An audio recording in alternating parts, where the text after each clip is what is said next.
What it do, peoples? What it do? What it do? What it do? It's your boy DJ Mixmaster Chaos on this Saturday edition. It's just our opinion podcast, live at the wreck at the Crizzle in Hollandale, Mississippi. Yeah, I'm in the place to be. Yeah, usually I started kind of late because I had a lot going on, so I'm here. But man, I tell you, when you be trying to get shit done, sometimes you think you be having so much to do. You know what I'm saying? You try to do it, you try to do everything at one time. And man, it's crazy. Can't get it all done. Started kind of late, you know what I'm saying? Usually I start up at 7 o'clock, but I start today with this evening at 8:15 Central Time. So if we read 6 o'clock or some shit like that, I mean that's Pacific time. I got my times mixed up. Forgive me. But anyway, let's get right into it. Man, I hope y'all having a good weekend, you know.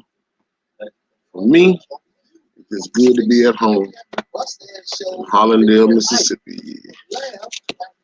Yeah. I seem like I made it home just in time because they're supposed to get some bad weather down here, I guess. Well, hurricane's supposed to touch down in Louisiana Sunday. I think it's Sunday evening, Sunday afternoon, something like that. But it'll hit Mississippi probably around Monday afternoon, sometime around lunchtime, I'm thinking. Hurricane Ida.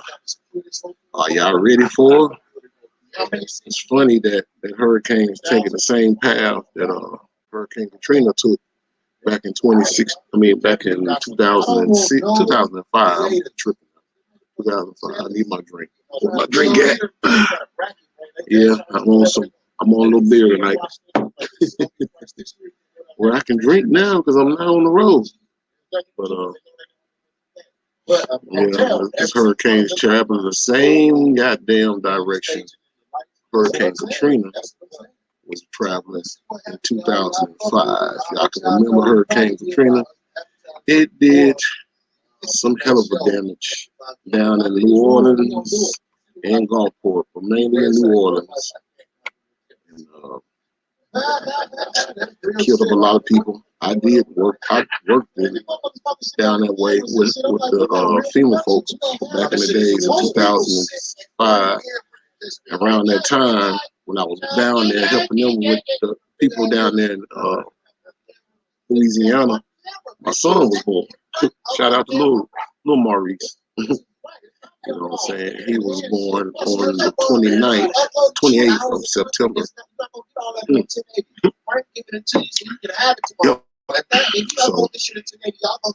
Well, I got the graphics up here showing when the hurricane hit. Oh, I gotta get my brother in here. Dark Prince. No, there you go. Come on in. Dark Prince in the house, y'all. Let's see. I want to show y'all the path of this fucking hurricane, or the graphics anyway. What's the business, brother? Hello, bro. What's good? Same shit, different toilet. You already know it, man. You know we got a hurricane in the water. Yeah, listen, in the Gulf. I've been checking it out, right? And I mean, my thing is that as far as I've been on the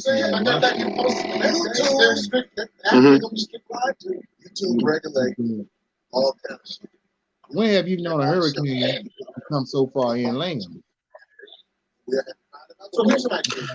Bro, it's coming into Mississippi. I'm coming all the way up the state from the Gulf Coast, and then it's getting right heading out toward Alabama. No, the craziest thing about it is how the hell this hurricane is traveling the same path as Hurricane Hurricane Katrina. It's like is this a ritual thing going on or something? Is it something that we need to know? I think it is because you know what I'm saying. You remember the heart machine that was in motion, you know what I'm saying, during 20, you know what I'm saying, when they were going down first time.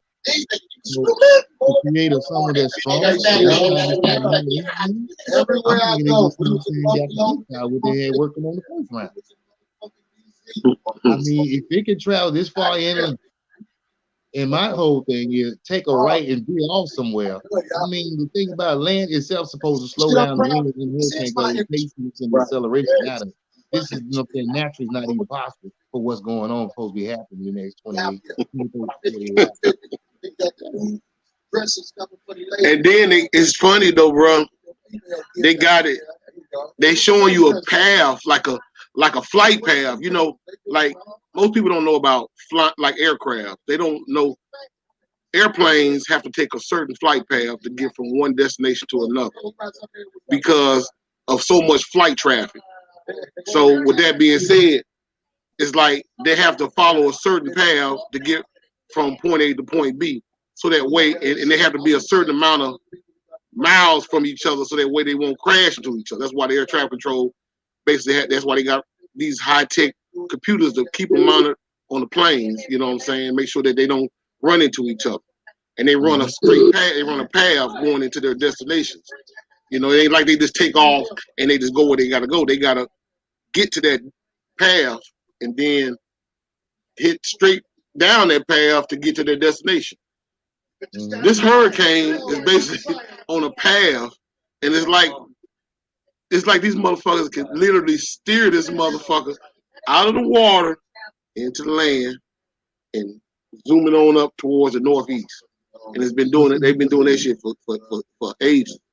But ain't nobody, you know, you know, they'll probably say, well, that's just the way how the jet stream is automatic. That's nature. No, because if you remember when you were 6, 7, watching the news, before, you know what I'm saying, before you watch your show that came on NBC.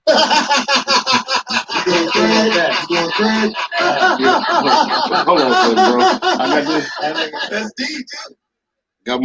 I got another podcast going in the background. But anyway, yeah. But it's bigger than what they say it is. You know what I'm saying? You know, quiet as kept. Them motherfuckers know. They know what the business is. You know. What's up, First Lady? Get well, sweetheart. I just had punched you up on the comments. I was trying to figure out why I didn't see your comments.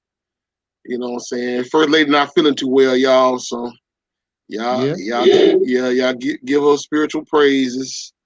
She's not feeling too good. She got a little stomach virus or something. But it's funny because I know her little boy CJ, he was sick. Then her daughter Khalees was sick. Now she's sick. She got She got the charcoal thing? I don't know. She probably is gonna basically dope herself up like she did all of them. Because all it is just a pass around stomach virus, you know. The one thing about stomach virus, Well, see, you know what I'm saying? The thing is, she going by the local Walmart or whatnot, CVS or Walgreens, what have you. And you know what I'm saying? They got the charcoal pills in. The thing about it is when she takes the pill, the charcoal itself, you know what I'm saying, it absorbs like the poisons, anything that's in the stomach. So if there's a virus in there right now, it's gonna go ahead and soak that on up, pass it on through the system. Just a little something then after, you know what I'm saying? You want to go ahead and make sure you got plenty of fluids. And especially right now, vitamin C. Yeah. That's one of the things like about stomach viruses and stuff.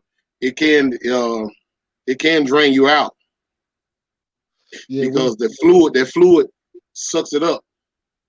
She said, "What's the name?" She said, "What's the name of it again?"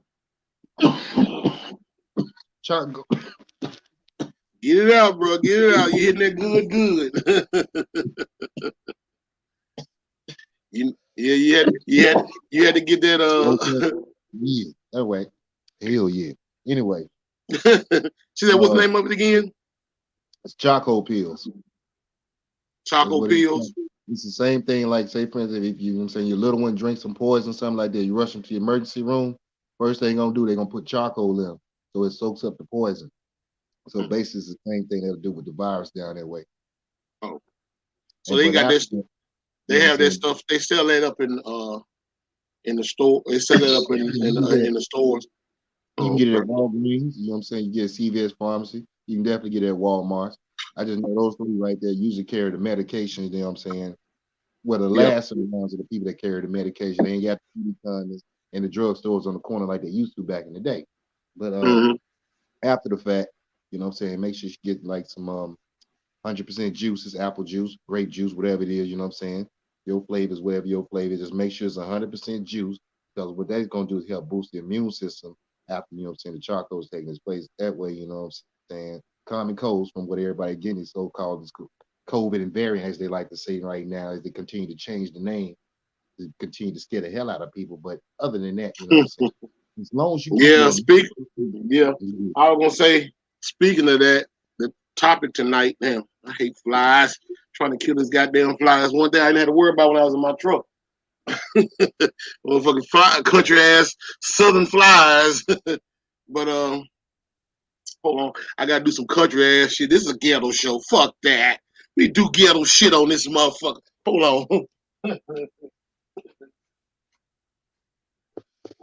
Had to go back to the south. Had to go back to the south and get that old fly swatter. This is a ghetto show, nigga. What? But no, I was gonna say the topic tonight is your life better or good or bad since this pandemic? I call it plandemic, but have you think people's lives got better with this pandemic or have it gotten worse? I think it's like with money is that it magnifies the person that you already are. That's what Mm-hmm. I feel about it. I feel that, some of us, it all depends on how you came up and your upbringing. Me personally, for myself, you know what I'm saying? I saw a lot of traumatic stuff going on within my own person, you know what I'm saying, immediate family, my mom, my pop, and so it made me at that time frame such a young age to put up boundaries, you know what I'm saying, mental boundaries in my head. And I really didn't really get close to people, you know what I'm saying, because I said if it's happening in my own house, then I already know the planet's gonna be a whole lot worse than this right here. So Uh, it kind of helped shape me on some things like that, you know what I'm saying? So when you get put into a place where, you know what I'm saying, for me, it was isolation, you know what I'm saying, locked away, you know what I'm saying? That's what I did anyway, you know what I'm saying, to get away from the planet. I just, you know what I'm saying, went into my own little world and I just isolated myself away from it. So for me, you know what I'm saying, I was right at home. But I've learned now, you know what I'm saying, to be more productive, you know what I'm saying, in my time in isolation. Because in mm-hmm. isolation, you get the confirmation for your situation. Yeah, That's I learned. So I, I've always I've always said now is it's like the time to give yourself a healing process. And what I mean a healing process, shit, start learning about who you are as a person first and foremost. Anyway, find did out you who you are. did you get a chance to see the homegoing celebration of T. Rogers? Oh no, shout out, God rest his dead, BIP. He's a I never really knew him, but I shout out to my I got to childhood see. homie and blood brother, I uh got to see. Cap Gun. Cap Gun and them was real tight. You know, I've seen him around back in a long time ago, but I really didn't know him. You know, I knew of him, but I didn't know him personally. You know what I'm saying? But Cap Gun and them, all of them, they knew him. They hung around him more than anything. You know what I'm saying?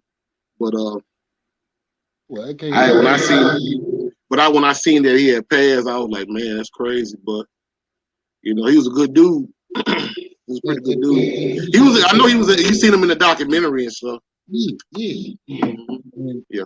this ties in, you know what I'm saying, to how it affects, you know what I'm saying, you when you're in your place in isolation because of this so-called pandemic, if you will. Because as you say, when you say you need to take this time to heal also, and I Mm-hmm. brought it up, you know what I'm saying, because the homecoming, the thing about it was, you know what I'm saying, the Black Peace Stone homecoming, the other thing about it was they said something that was very powerful to me. They said, we are not a gang. We're an organization. He said, let me say that again. We're an organization. And see, that lets me know there's been a shift. in the mind frame in this isolation. Because see, the thing about it is when you're locked up, people, and those that know that have been locked up can talk about this. When you're locked up, it gives you time to think. All you have are your thoughts. And it's Mm-hmm. only two things gonna happen behind that.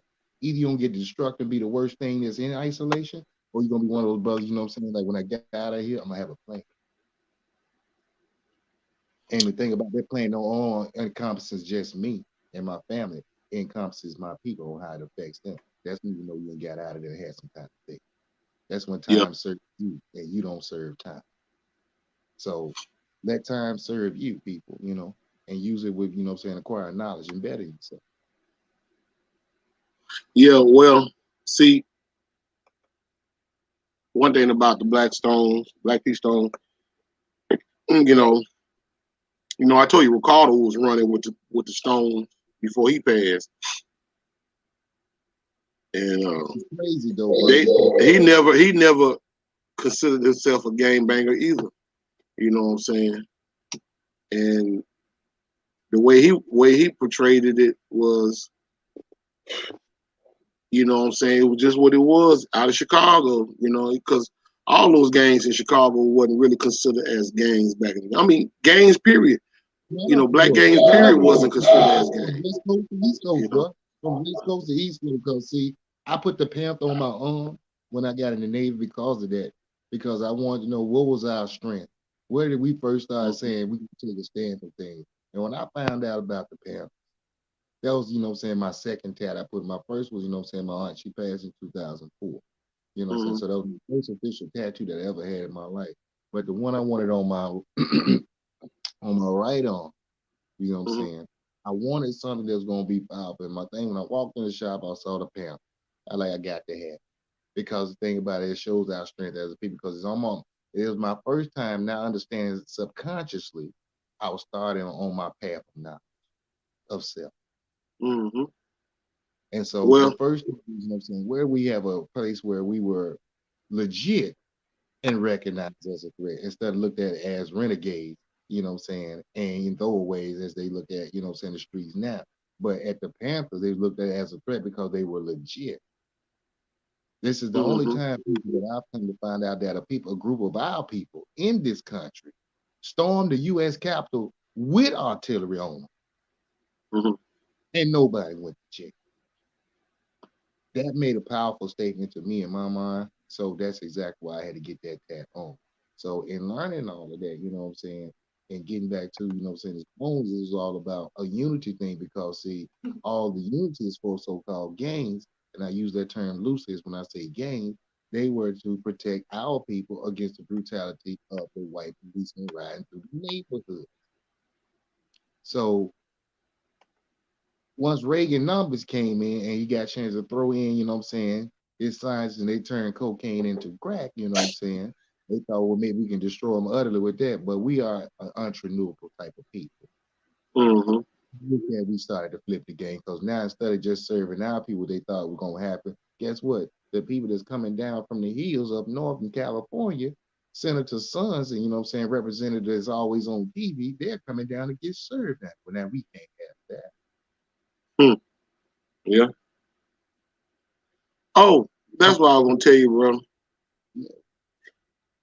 Shout out to DJ Hitman. You probably don't know DJ Hitman. He's from Greenville, but he came by the house today and he was talking about. We had a little meeting about, trying to get everybody together disperse all this shooting and stuff going on in the Delta. Bro, And just last night, man, we just had another shooting back home, man. I don't know who it is, some cat, they just riding around, a black Mercedes, and he just busting randomly at people. Last night, my wife's cousin, his son, you know what I'm saying, I mean, his younger brother, excuse me, he got killed. mhm, 15, 15. And this is called somebody just random around here, just bust. So the thing about it is, the chaos has started to. I would say that that it seems like there's some type of volume going, but I mean it's at max almost. It's starting to get toward max, I would say, because Mm-hmm. I've never seen a time frame whereas it's been so many people just getting, you know what I'm saying, just been just taken away from the planet. I'm talking about in droves. That's unnatural to me too. Just like this hurricane. That's unnatural to me. We're in a time frame, people, where it is, you know what I'm saying, it's getting scripture. It's been scripture. But I put up a post on my story, you know what I'm saying? I mean, it's for the woke people. It's for the woke people. And Mm-hmm. in your isolation, once again, what we were talking about, which, you know what I'm saying, a very valid point that we got going right now. I mean, how deep are you guys digging out there? You know what I'm saying? To understand fully, you know what I'm saying, who you are, what's going on the planet, and how you need, you know what I'm saying, to better yourself to affect that as Right. far as. And so I take my time frame now on how things is great because while the world outside is going haywire, on the inside I have my shalom, aka peace. Whereas, you know what I'm saying, I can get my study on. And studying Yeah. sharp is the mind. And it's the most valuable thing that all of us have is the mind. Because Right. without it, no sweat. But I'm just looking at all the stuff as right now, you know what I'm saying, it's not natural. And so Oh what you yeah, say, it's all GMO. It's GMO city out this motherfucking bro. but it's GMO saying city. so but getting back to what you're saying, you know what I'm saying, the DJ. So what was he had that he was shaking down though from back home? You said y'all had got Um.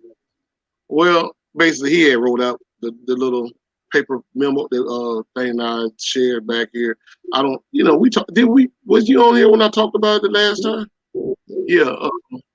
He brought another paper. I'm gonna give it to the mayor of Hollandale and probably get some copies made and kind of float it around because we trying to just get this like a little, just like a festival type of thing where the kids, the grown people, everybody can just come out and speak their mind about this tyranny that's going on around here. Man. Because the thing is, what he was telling me, man, I kind of see it now, and it's really sad because he was saying, the population of Greenville has gone down, down, down. who He you was like, see, Greenville was at like 50,000 people. Now it's down to 20 some thousand. bruh, back in the day when I was growing up, it was known as the Queen Port City of the Delta. Mm-hmm. That title alone was saying that I mean it was a shipping yard at the time frame, you know what I'm saying, using, you know what I'm saying, Lake Ferguson to get things in and out. It was industrious. It had plenty of factories, you know what I'm saying, it was jumping off in the day. I mean, actually to the point you was doing so well you could retire right in the city. Go to school in Mm-hmm. the city, graduate in the city, work in the city, retire in the city. It was just that good. We had a kept secret. And then greed kept into the, you know what I'm saying, city council, as everybody knows how that does. And all of a sudden now, the fund that's supposed to better the city is going in the pocket. So folks want extra biscuits on their plate in the morning or whatever other damn thing they want as far as greed. And the thing about it, the people were forgotten. So we vote in people, you know what I'm saying? And the crazy thing is, once again, people, let's talk about that too. This Oh. that our power is, and I know that we got to the point where we get into a routine of doing things, but that's dangerous when you get into a routine of things of doing things because see, you're not doing it consciously, you do it subconsciously. And doing it subconscious, when you go into the poll just because somebody's name is familiar, you're just going along with it. For instance, Mike Epps. And what's the other big, you know what I'm saying, guy that's representing us right now, you know what I'm saying, from I knew a guy named what's the big guy Benny name? Benny Benny Yeah, Thompson. who I'm talking about. Mm-hmm. That's what I'm talking about. Okay, Mm-hmm. Mike Epps and Benny Thompson, right? So the whole time we've been talking about, you know what I'm saying, this is who we need to support because they're Democrats from our area. And the thing Mm-hmm. about it, we didn't know, the unbeknownst to us, the general public, is in 2009, there was a documentary made called The Cotton Picking Truth. Where right here in the Delta, right outside Vicksburg, they had modern day slavery going where families of our people were in a barnyard sleeping on the damn floor and catching varmint around the barn just to eat, and they wasn't being cooked. And Wow. guess what they knew? This is what they knew. So my whole thing is, you know what I'm saying, you can't be sleeping, you know what I'm saying, subconscious doing it because you're sleepwalking. That's what you're doing. You know what I'm saying? You have to be conscious about what's going on and get the background on doing things. That's what I mean by being conscious. Do your research. Mm-hmm. That's what doing work is all about. Do your research. If you do your research and find out that the 2 plus 2 is 4, then you ain't good. You Gucci. You already good about that. You know what I'm saying? And that's But when you see a start. lot. But the thing about it, you know, with us, what makes it really miscombobulated is that a lot of times we'll say we don't know what to research, but there's a whole lot of things that you can find out if you You ask know what questions. I If come you to ask find out questions, is that you know what when people say what do I research, I like no, I see you're not even being honest with yourself because there's time in your life where a question popped up in your head. Why does such and such happen? That's what you're supposed to be researching. But it's a bygone thought in your mind. You let it go. yeah, You let it's that true. bygone thought go, and then when something interesting hits your mind, you're like, yeah, I want to know about it, but it wasn't a passion like the thought that you had before that. You just going Mm-hmm. there just for knowledge. But the first person that you had, you know what I'm saying, when you think about my question, that was for, you know what I'm saying, a passionate question, you know what I'm saying, for my understanding. What does that Mm-hmm. really mean? So I can explain it. Somebody asked me about it. Yeah, But you let that bygone thought, you know what I'm saying, fly off in the wind because something else done got you distracted. So that's where you start with it. Mine started with, you know what I'm saying, how come we don't have a language? And every other race on the planet does. Then I come to find out it's stolen. And then it took me on a whole world when I pad. It was left field before I know it, I was in, you know what I'm saying, the land of R. And it was real.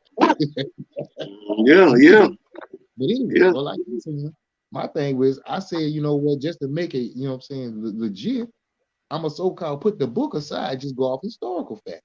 That's what I yeah. did. And Mm-hmm. then when I got off the historical fact, it just only backed up what I was like, okay, cool. But like that was my path because it was off the Yeah, question I asked. yeah, And that's what you have to go with. If it's something that's been burning in your soul over the years, and I know it has, because everybody has a burning question in their soul. Start yeah, right there with your research. And I guarantee you know what I'm saying, things will get brighter because you're like, okay, now all of a sudden it's gonna be a kid in the candy store. And you find yeah. excitement in life again, huh? Mm-hmm. That's the point. That's the whole point about this whole situation. You know, that's why I was like, this topic is, you know, has life gotten better for you guys, or has it gotten worse, good or bad, or whatever? You know, I mean, the way I see it, in a lot of aspects, you know, being out on the road and everything, oh, excuse me, it's been bad for a lot of people, and it seems like it's gonna get worse, sir, because we basically are not being held accountable for shit anymore. We just let whatever happens happen. You know, I mean, like now they can call themselves the mandate the mask again, so you can't go in certain stores without putting a mask on your face. And that's just like saying you don't want to be held accountable for your own actions because you basically think this piece of cloth is this going to make you feel wonderful. Ain't nobody gonna give you shit when it's opt for you to get sick. And Yo, like and the late George Carlin said this clearly. I don't know. I can't see it say it too much verbatim, but I remember he said this on the company thing. He was like, you know, we didn't got so fucking arrogant in society. He said this way back in 2001. I'm thinking he's, you know, to where we act like we scared of germs. We're scared of this. We're scared of that. We overcooking this. We overcooking that. We doing this and doing that. He said. He said, "Now, how are we gonna be prepared when some super fucking virus come out of nowhere and turn our, our organs into liquid shit?" That's what he said. Because you basically pump dumbing down your body process. You're not letting your body do what it's supposed to do, help kill off the virus. But you want to go and get chemicals that you can't even pronounce by all these pharmaceutical gangsters to put this shit in your body, mm-hmm. and then thinking that everything gonna be a-okay. Yeah, it's gonna be okay. Yeah, TKO, total knocked out, knock the fuck out. Mm-hmm. because You they're not doing these vaccines to make you feel better. They already done told you they gonna put a little bit of the virus in you. Bruh, that, that's all the shots can give you from a medical standpoint. When they say that, they say, like, say for instance, you got crazy night pneumonia.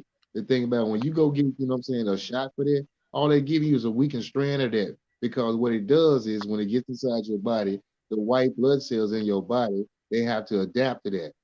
And what they do is they start, you know what I'm saying, to get used to that virus being in there. But that's why you start to feel a little under the weather because it's weakening you from a time. But then you get over it. But now your body says, okay, I recognize that germ now. So now they're saying that you inoculate, but how they just inoculate when they didn't put it into your body? It's the national to me saying that you actually weakening that. Because if it's just, you know what I'm saying, a weaker strand, all it takes is the right type of environment that you would be in to activate it to the point where now it's stronger. And when you have an unhealthy lifestyle, that's definitely gonna do it for you. So as you know what I'm saying, Terra said in the dietary laws thing about the fruits, nuts, and grains is exactly what you need to have in your body because it's built just for that type of body. Because the thing about the lettuces, the cabbages, the vegetables, the fruits are high energy, iron, minerals, and it's all the building blocks of the DNA to keep those things. If you got a car and it's running on 89 or 93, why would you put unleaded in the tank? Same thing. Yeah, you putting a higher octane on the engine that can't take higher octane. Mm, mm, You know what I'm mm. saying? Because if you know your engine is like for example, if you put what is that premium in a 4-cylinder motor, you know damn well that car is not gonna run no better than what it's supposed to run. Exactly. Like my car, my Altima, it's a shit. That motherfucker's a V6 or V something, but it's supposed to take premium fuel. It don't supposed to take really don't supposed to take unleaded because my it's a high octane motor. Just like my Grand Marquis is a high octane motor. Can't put Yep. no little bullshit in them these high octane vehicles. They're not gonna run right. Exactly. In the personal experience, I just want to remember one thing is that, you know what I'm saying, she has a Honda Accord. And Mm-hmm. specifications required for, you know what I'm saying, to have, you know what I'm saying, it's going to have 80, 89 or better. So Mm-hmm. running low on gas one day, you know what I'm saying, it was put in, you know what I'm saying, on an 87. But the thing about it, it was shaking and rattling the whole Mm-hmm. that once you got it out of there, you know, things about it, you put in the right things on it, it's running smooth and purring like a baby. And that's how it's supposed to be. So your body's really the same way, you know what I'm saying? And what we come to find out also is that when you do eat meat and digest it, it takes actually 7 years to digest that all out your body. Mm-hmm. And we also come to find out that when you eat, you know what I'm saying, decayed animal, that when you go and do your number two in the bathroom, that's why it smells like it's a dead animal. So that's what passed through your body. It also has been documented that when you eat your vegetables and your fruits, most and mainly that also, there is no type of, you know, disgusting smell, and you don't have to like no type of match, nothing like that. That. So it's Right. about what you put into your body. Oh, we just got a tropical storm warning start up. All these in the red is up on the tropical storm warning until let's see, start it just affected 4:08 p.m. Central Standard Time all the way to Sunday the 29th at 12:15 Central a.m. Central Daylight And, Time. and, Daylight and, Time. and and like you were saying earlier, you know what I'm saying, it's so close to the same anniversary of August. I can't remember if it was 28th or 29th when Katrina hit. Mm-hmm. But my question to you, with that being said, is do you think the heart machine has been introduced into the situation that caused it? Well, it sounds like I told you earlier. It's definitely a ritual. I mean, because Mhm. it's like I said, Well, expound on I, it. Why do you say ritual? it's because is, I mean, the hurricane is going up the same path, and then it's also was documented that is going to hit landfall the same exact day Katrina, and I think like three more other hurricanes hit August Mm-hmm. 29th. Mm-hmm. Matter of Now, fact, let me pull it up. Hold on just a second. mm-hmm. Because I got it. I seen it somewhere. Somebody posted on Facebook back here, and I made sure I got it before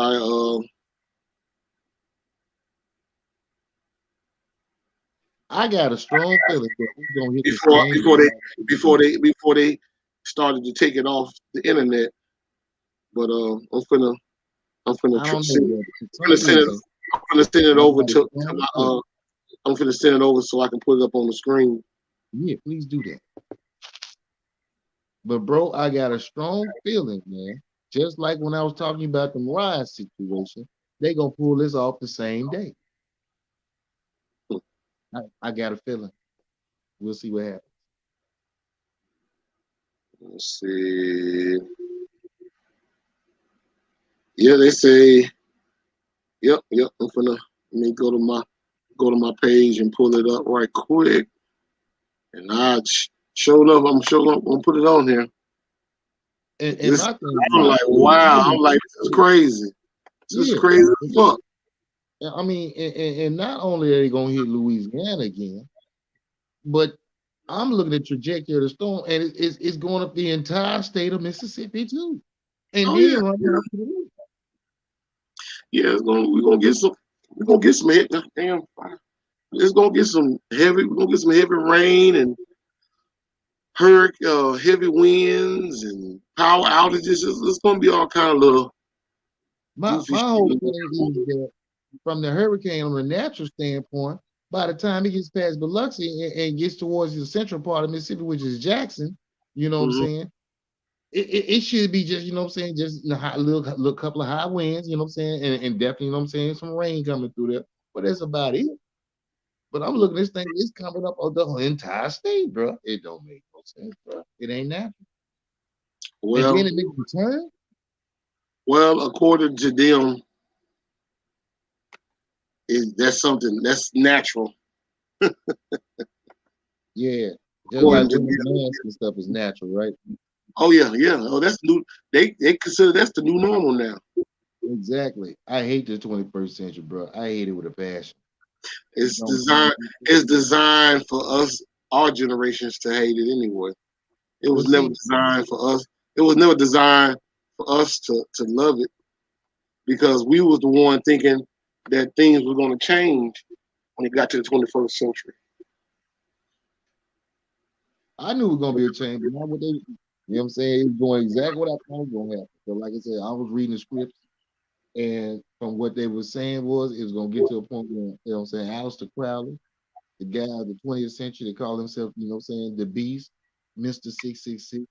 And his Mm-hmm. thing, his religion was do what thou wilt. And I can't explain it better than what's going on right now.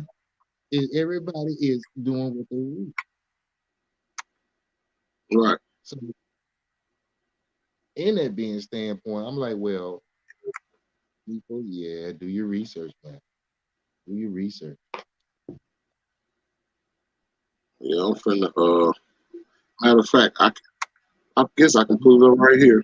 Hold on. I think we can There turn it that is, stuff. right here. There it is. Check it out. August 29th, Mhm. 2005, Hurricane Katrina. August 29th, 2008, Hurricane Gustav. August 29th, 2012, Hurricane Bruh, Ida. hold on, August hold on, hold 29th, on, hold on, hold on, 2017. hold on, hold What? on, hold What? on, Why? Why? Why? hold Why? Why? on, hold on, hold on, hold on. Now, I don't know if any, okay, for the people that's gonna see this after and look at this, I'm gonna tell them right now, once again, please look at these dates. It's the same month, the same day. How can a natural storm do that? Hmm. we conspiracy theorists. They gonna say that probably. You can't say that. I mean, I'm looking at what they put up on here. This is what they said happened as far as the date says it just happened. You just putting up what they done showed. It says Katrina 829, Gustav 829, Isaac 829, Harvey 829, Ida 829. And I was just playing because I was just thinking, I'm saying, I just got a strong feeling, not knowing that, I'm saying, it was really tied down really, really good. But I see it is because right now I'm looking at this is confirmation for me. They're going to do it again. Well, your subconscious mind is not going to let you register that. You have to really be in tune with your star player, like Cat Williams said back here. Because I'm shining bright because I mean that's crazy. I Because was thinking this is 5 hurricanes, or 4 of them, that had already took this path, and then this is gonna be the 5th one. And ain't nobody even said anything or figured this shit out. You know, I've heard times where motherfuckers say some shit like, you know, if you fall on your ass one time, that's one thing. You fall on your ass twice is another. But if you fall on your ass the 3rd time, goddamn, you just want to fall. Because them 2 strikes should have gave you some kind of indicator that not to fall that 3rd time. So this right here is constantly happening on the same fucking day. Clearly shows me that these motherfuckers is literally creating these goddamn storms on that particular day. And it's probably some kind of genetic code of change or something that they're trying to procreate. Because I know it's that hot machine now. I do know this. I know it's that hot machine now. That they consider that heart machine as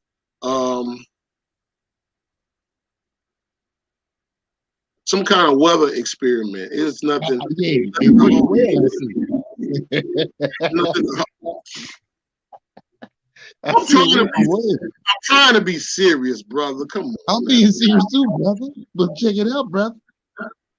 It says Katrina 829-205. Gustav 829-208. Isaac 829-2012. Harvey 829-2017. Ida 829-21. This year, what's the name of the storm now? Go on, call it. What they calling it right now? It could be a coincidence. No, what you mean? The last 5 was coincidences on the same day? Mm-hmm. They told me lightning don't strike twice. Looks like it's 5 times now, going on 6. And they lied about that because lightning don't strike in the same place twice. Because how in the hell can a lightning bolt strike in the same place twice when the clouds is moving?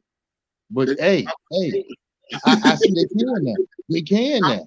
But then again, if they're telling you this, they can make it happen. Well, hell yeah, it can strike in the same place twice. Bro, it makes sense from a military standpoint. If you're trying to subdue an enemy, and the thing about it, I'm saying, what type of way can we get them? Naturally, I'm saying, with demonic presence in your ear, you're gonna like, we got to go to the weather.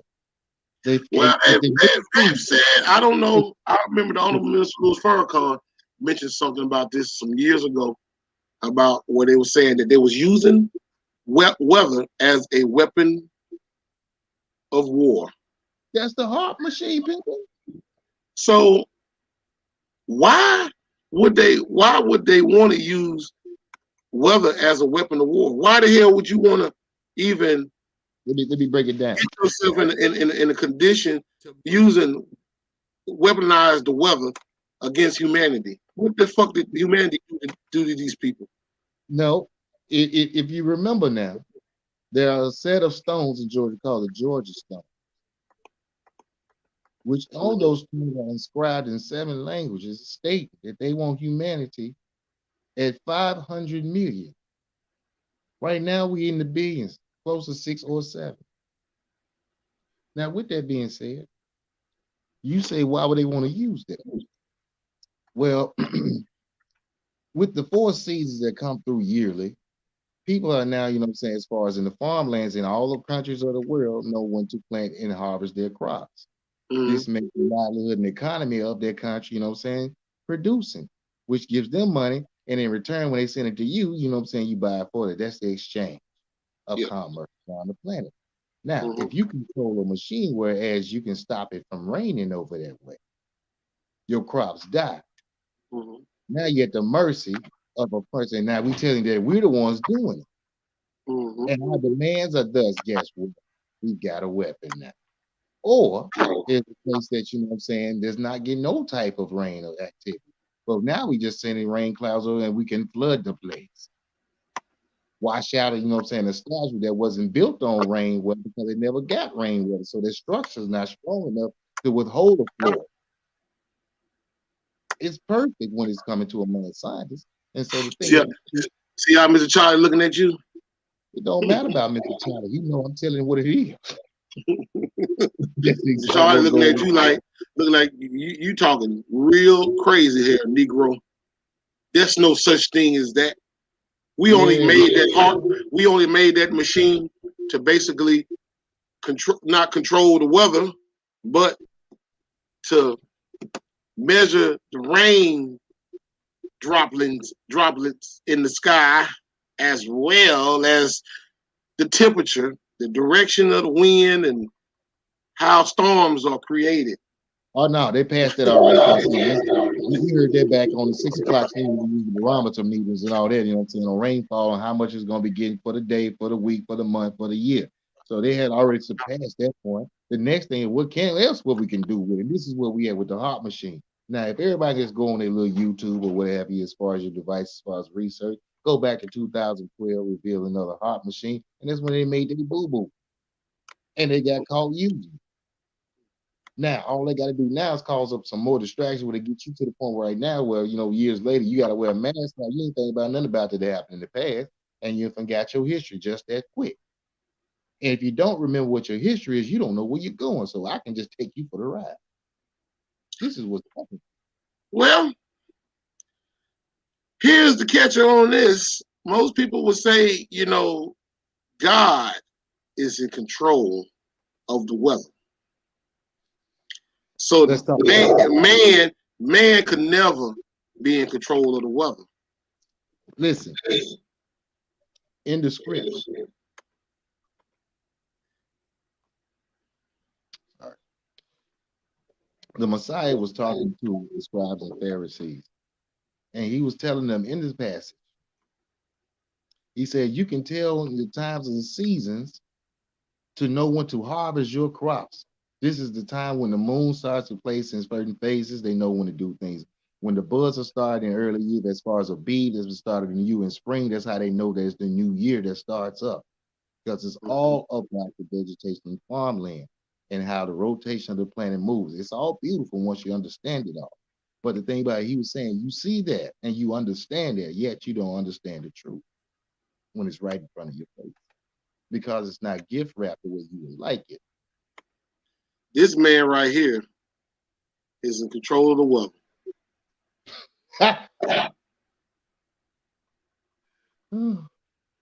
What? Let me tell you who Caesar. Let me tell you who Caesar Borgia was in charge of. Okay? He was in charge of Leonardo. You know, to paint his picture under Pope Pius VI, which was his dad. I don't know about all that, man. I was told that this man right here was our Lord and Savior, and that he was in charge of the weather. Well, I let's don't know just take nothing about no. I don't know nothing about no heart machine. well, cool. Let's just take it back then, so I can educate you. Now, after breaking divine laws and being forced into bondage, you know what I'm saying, in these foreign lands or this way, now all of a sudden, as it was prophesied, your enemies are not going to have, you know what I'm saying, holding, you know what I'm saying, in their hands. So guess what?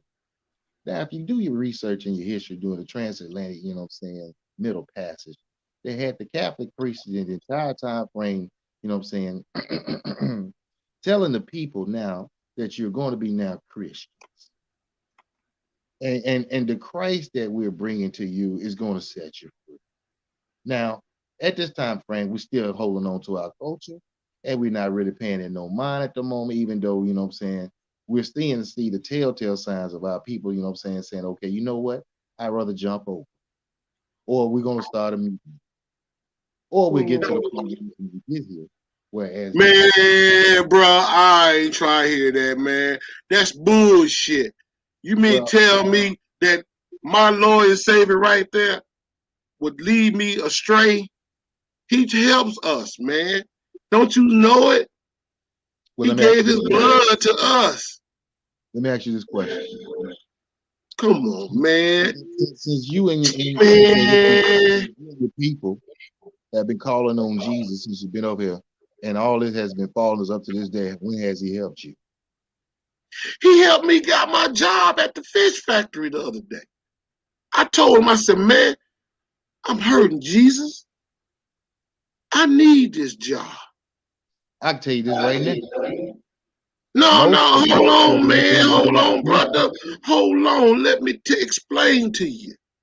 See, I was on my ass, standing on the corner, trying to get my whole life together. I got 5 kids to feed. And I knew that by me standing up at that liquor store corner was not going to get me what I need to get. So I went home and I got on my knees and I asked the Lord and Savior Jesus Christ to get me through all this tyranny and destruction that is brought in my path, to get me this job at the local fish factory so I can feed my kids. And guess what, brother? I got the job. I couldn't do nothing without him. You got to understand that, brother. See, that's the thing about you young folks. You stop believing in Christ. Christ is our only salvation in this nation. question, You bro. got to understand that. Where was he when Emmett Till was doing that? Where was he Well, when see, Malcolm was doing that? well, see, you You never gotta go to Malcolm understand. Barbecue. You Now gotta I'm gonna know say your. anything you You want to say. gotta understand You don't your lost my own respect. place. You You damn gotta respect. understand your place in I'm this pretty sure world, my at that brother. time frame. See, that's another thing about it. Jesus was back then too. But see, I don't know what Emmett Till did. He shouldn't have been whistling at those white folks, girlfriend or whoever You he know was what? doing. And that's my whole point. If you speculate and don't know the history, you shouldn't be saying things because the thing about it, only a fool. What makes you think I don't know history, brother? I'm telling you, Jesus is the way. He controls the weather. He controls our mouths. He tells us how to get up in the morning, wash our face, brush our teeth, and comb our hair. You don't understand. That's what's wrong with black people today. We don't want to accept Christ as our personal Lord and Savior. If I put a You see pistol what in I'm your head saying? and say, "You what you gonna do?" Are you gonna argue with me? Well, see now, brother, you talking violence. And Marvin Gaye said, violence is not the answer. Man, let me stop. Let me stop, boy. But that's how an average kumbaya Negro talk. When he Yeah, don't, but like Brother Steve said, when you don't know yourself, you say stupid shit like that.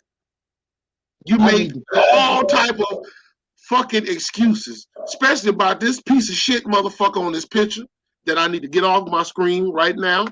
But that was just a joke that I was making because I don't believe in that goof ass shit. And to each his own to who believes in it. But the thing about it is that's what keeps us right where the fuck the white man want us to be at.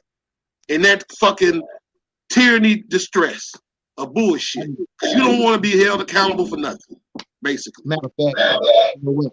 You just brought up a good point. I'm glad you left that picture up because you know what I'm saying. Matter it might be the starting point for some of our people out there. You know what I'm saying. But they might have always questioned about that too. Why is he white? So do Well, some research on Caesar Borgia tonight, people. Okay, well, I'm going back into my coon voice. It don't matter what color he is, as long as he loves us all, brother Steve. You You see, don't know you what don't God is like. understand. You don't understand that No, you he understand, but loves us all. And no, you don't. sometimes we have to bite the bullet to get where we want to get in life. You can No, never get in life the righteous way all the time because it's not set up for us. so That's I the got a reason why question. the white man got everything and we don't have nothing. Hold on, I got a question.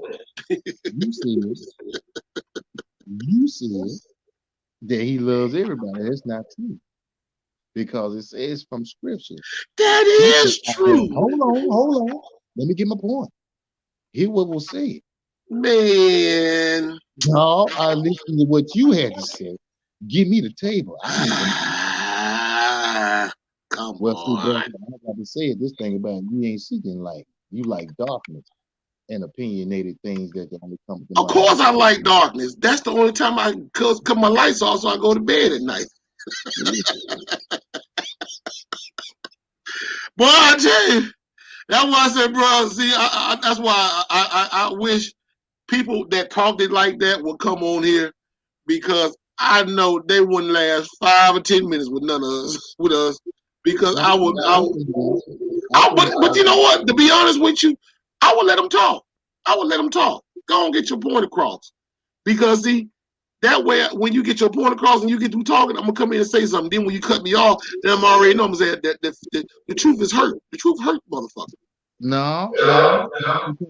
This not, see, here's the thing. You can't use the truth as a gun, you know what I'm saying, to blow people away. That's not how it's supposed to be done. So if we have somebody come, it's going to be two things, mind frames they're going to have. Mm-hmm. One, they're opinionated and they just want to hear what they want to hear. Or two, they're opinionated, but they never understood what the truth was for the first time. So the thing about it is, I need to hear exactly what's said about from my brothers and sisters, so I can get, some full understanding of where they're coming from. And once I understand where they're coming from, I can tell them, the time frame where it sounds like brainwashing, it sounds like Willie Lynch, it sounds like a white supremacist system that you haven't recognized that's been still in effect in your family, and you need to break the Mm-hmm. mental chains. So that's basically what it is, mental chain. They're still wearing around right now. So my thing is, I'm not fighting, another slave at a standpoint where he's locked up, physically. I'm fighting another brother that doesn't know that he's still a slave that has mental chains on. Well, the way I see it, brother Steve, I have came in count with guys like that. I understand what you're And saying. guys like that, you can sit up there and try to tell them the best way you know how. They're not trying to hear that shit because of it's just like this here. This is the thing. I'm just gonna be straight and fucking forward about the situation. They have already told you ain't shit. They've been telling you ain't shit since slavery. So by you hearing you ain't shit, that echoes through the fucking universe throughout your life, and you see yourself or somebody that's the same complexion as you, because when I'm looking at you looking at me. When I'm looking at me, you looking at you. So if you see the person with the same complexion as yourself, you're gonna be like, that nigga don't know what the fuck he talking about. But if you see Mr. Charlie or Caesar Boy talking, oh yeah, I can listen to him because he knows what he's talking about because he basically ruled the world. He basically got control of everything. In his mind, that's what he thinks. That's the reason why. That's the reason why characters like Stephen from Django and what's the man name on the Boondocks cartoon? Oh, that's Ruckus. Yeah, Uncle Ruckus and all these other people. These coon characters are created because they can't they can't stomach that they are actually the original people of this planet. They can only stomach what Mr. Charlie then told them they are. That's the reason why this shit right here about uh, weather wars, weapons, weather being used as tools of war in humanity, they don't believe that because quiet is kept. They don't know nothing about this shit right here we talking about. And even if they did look it up, they wouldn't want to stomach it. They couldn't let the shit register because deeply in their mind, that's bullshit that we talk. Because Mr. Charlie didn't say it on his station. But they don't realize Mr. Charlie not gonna say it on his station because then he'll start telling off on himself. And one thing about a motherfucker, evil doing motherfucker, he's not gonna tell his evil cliches to motherfuckers like us anyway. You know what, bro? Mashiach was telling people in answer to, what I'm saying, to the frustration of trying to get through to our people and sharing the truth to them as far as light and bettering their lives, is that he gave a parable of the sower. And it's the perfect scenario for this. The sower in the parable was sowing the seed of light. It's basically doing sowing seeds, and he was just throwing the seed. And it fell sometime on stony places. It fell sometime on rocky places and thorny places, and it sometimes fell on good places. The moral of the story is the thing about it is you don't get frustrated about the places that where you sown seeds at and you don't see any type of fruit or produce from it. You just continue to sow the seed and let the seeds fall where they may. Mm-hmm. And then you allow him to talk to the hearts. And you allow, what I'm saying, the spirit, the ruach, to talk to these people about that. Because the thing about it was he gave the other gate scenario from a personal standpoint, is where standing outside the great city of Jerusalem, excuse me, Mm-hmm. is when he was in Mm-hmm. tears. And the thing about it was he was in tears because he's like, I'm not gonna get everybody. So that's a lesson in itself. When the great king is created, it says himself, and he's in tears out of the thought of giving them the power of will and of choice. It's up to them to choose. I'm not Mm-hmm. going to be a tyrant. So you can choose your own path and what you want to do. So in being in tears and saying I'm not going to get everybody, it lets us know right now it's going back to the sower.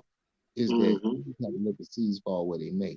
Because Right. other than you will get to the point where as you see, like, well, man, I'm trying so hard, but you will drive yourself crazy. Crazy. Mm-hmm. That's So right. just continue to, to spread, what you know as far as, light to our brothers and sisters to help them out. And that's all you do. And you keep it moving. That's Mm-hmm. all you do. Keep it moving, man. Because I mean, if you stop any time frame just to see, okay, what have I done and how's it affecting people? The thing about it is the reaction that you might be looking for, you might have a big disappointment in yourself because you're like, it ain't producing like I thought. And I had the 2 + 2 is 4 right here for them. Why ain't they go ahead and heeding it? Well, because from a personal standpoint, they have chosen, and the scripture talks about that too. It's saying that they have itchy ears. They want to hear what they want to hear. It's Mm-hmm. not, what the facts are. Right.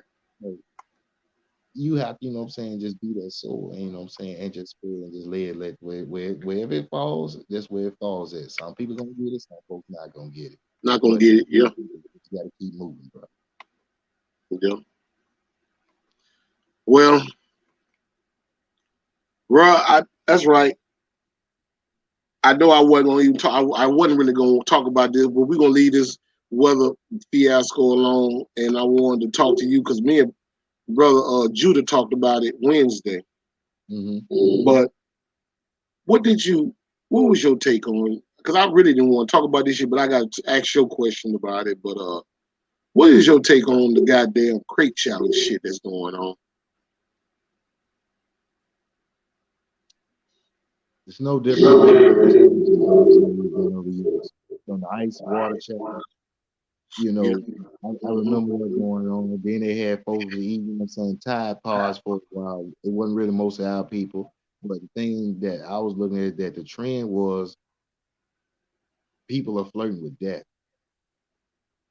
and the streets are flirting with death.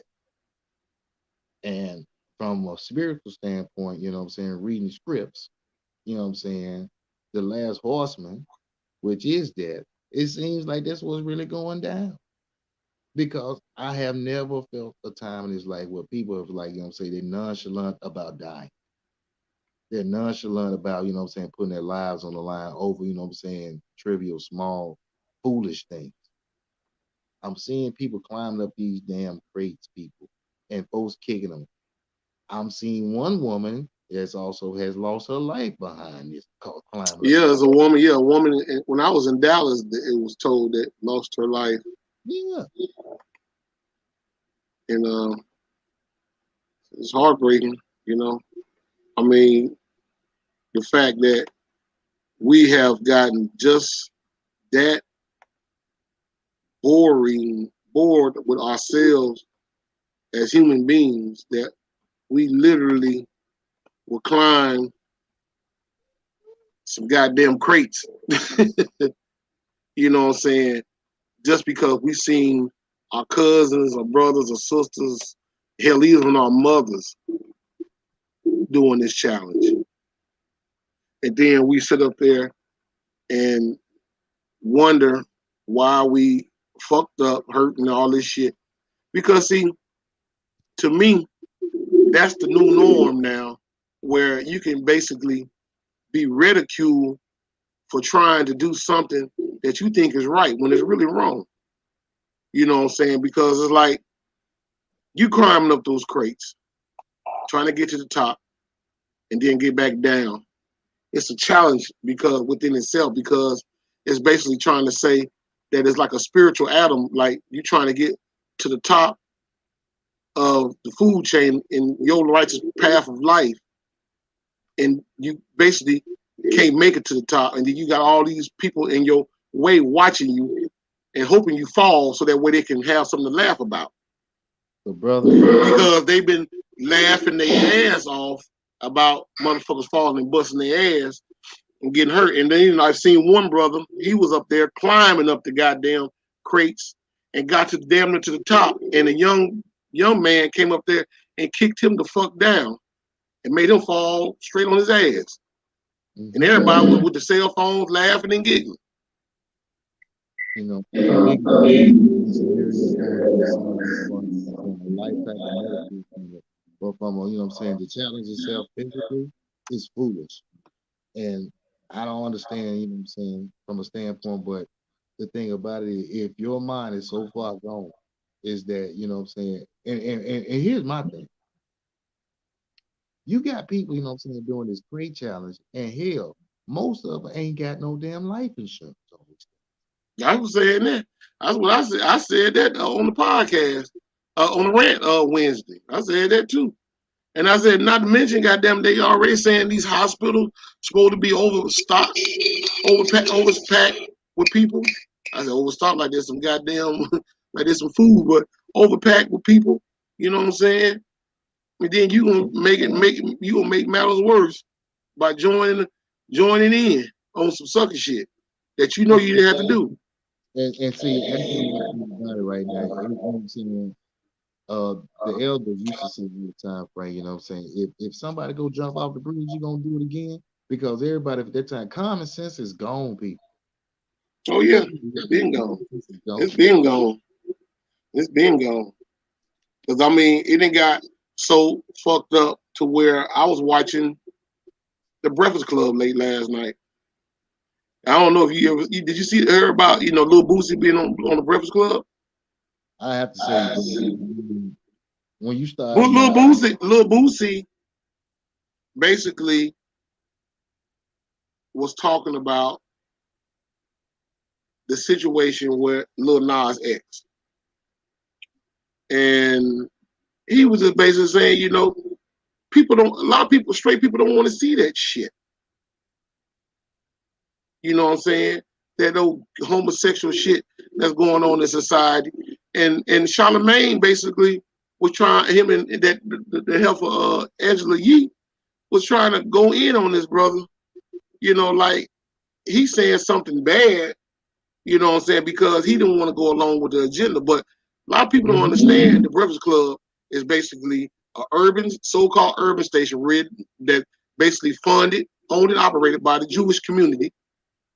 And you got to do what they say, regardless if you like it or not.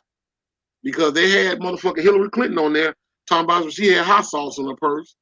Like that was something to be happy about. And basically, they had already proofed him to ask her certain questions. Yeah. Because she's a damn Caucasian politician official.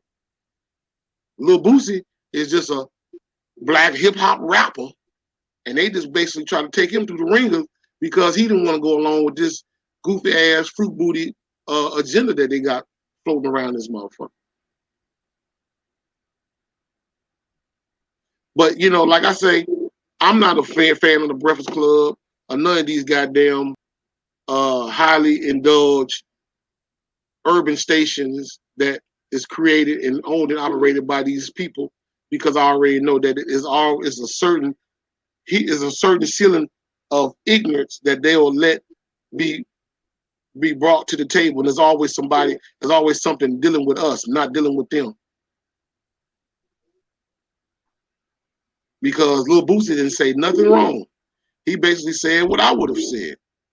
That he don't like that bullshit that Lil Nas X was doing. And they got mad as hell with Lil Nas. They basically was trying to shit on Lil Nas, shit on Lil Boosie to make him look bad. I mean, they did. Today's generation, which is the 21st century, is that good is bad and bad is good. And that's scripture. Yeah, the first lady said, hell, I remember that Charlamagne gift somebody a rubber booty and flirt with Flame Monroe. So you can't expect any less from him, which is true. And that's definitely true because Charlamagne was dressed in pink before. Yeah. So birds of a feather will flock together. That's right. He's a sissy poo. He's a sissy poo Negro in his own self. Exactly. And the thing about it, they got his feet deep off into the fire because you remember they had him up on charges for messing around with a 14-year-old girl in South Carolina back here some years ago. So yeah, he gonna play. So he gonna play the backfield. He gonna play the backfield regardless of what. They got him by the ball. Yeah. That's the reason why I don't give a shit about that Breakfast Club shit, because I know it's all a bullshit game that they play. Fuck all them motherfuckers. Well, here's the thing, bro. Most of these so-called, major syndicate, radio shows, the thing about it is most of them is because, they're sellouts. And that's the only reason why, they're getting the airtime for anything. Shows like yourself, the thing about it is, is real and it's untainted because, there is no hovering cloud, excuse me, saying, well, this is what we need you to, to say. It ain't dictate nothing as far as the themes of what we're talking about. Because the thing about it, we still got what they so-called think they have on their constitution, the freedom of speech. Right. That's true. That's why when I was listening to him, I would play that clip. You know what I'm saying? But I know they'll probably get me for copyright for the Breakfast Club. But I don't know. I'm gonna see if I can find a certain clip where I can show it that it won't have no affiliates with the Breakfast Club. But I know I can still air it. But so hold on. So if you play it, what's the ramification of it? What's the consequence? What they gonna do? I say if you was to play it, what's the consequences? What they're gonna do? They'll just send me a little notification on Facebook about that I was sharing something that was, copywritten by some other platform. Okay. But they try to, but I'm going to show it any damn way. Yeah, and send me notification. Just send it. Just forward to me, and I'll talk to you. So I know they got a little snip of it. Let me see if I can try to find it. Oh, we broadcasting live on YouTube too, so YouTube people are looking, watching. That goes also to, the Most High, the man for man and woman, you know what I'm saying, to be fruitful and multiply. So Mm-hmm. these creations, man and woman, are still hardwired mostly to continue to be fruitful and multiply.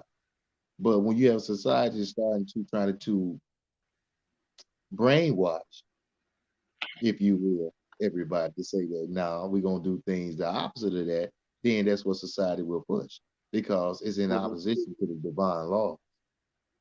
And that's what it's all about. It getting back spiritual people, y'all got to understand that. That's what it's coming back down to and always has been about. The spiritual things about things. Because you know what I'm saying, that was a divine law. It wasn't a man-made law. It was a divine law. And that's what's being broken and tampered with. So that's why he had to say, well, where's all the, you know what I'm saying, the hill coming from? Well, where does it all start from? Mm-hmm. So once you understand, you know what I'm saying, the source of everything, then you know what I'm saying, you can start right at the basic, you know what I'm saying, and build from there. But that is the problem with it because when you have two men together, guess what happens? You know what I'm saying? There is no type of multiplying and reproducing. When you have two women together, there is no multiplying and reproducing. And what happens to a people when there's no multiplying and reproducing? You will die out. And so it's another method of the white supremacy system to make that happen. So that's why homosexuality was pressed over onto our people because we were numerous more than they. Same as from the ancient Mm-hmm. script. But the Okay, only I way they found got one. I rid of it found is one. I was gonna say I found one clip. I'm trying to pull it up. It's kind of slow, but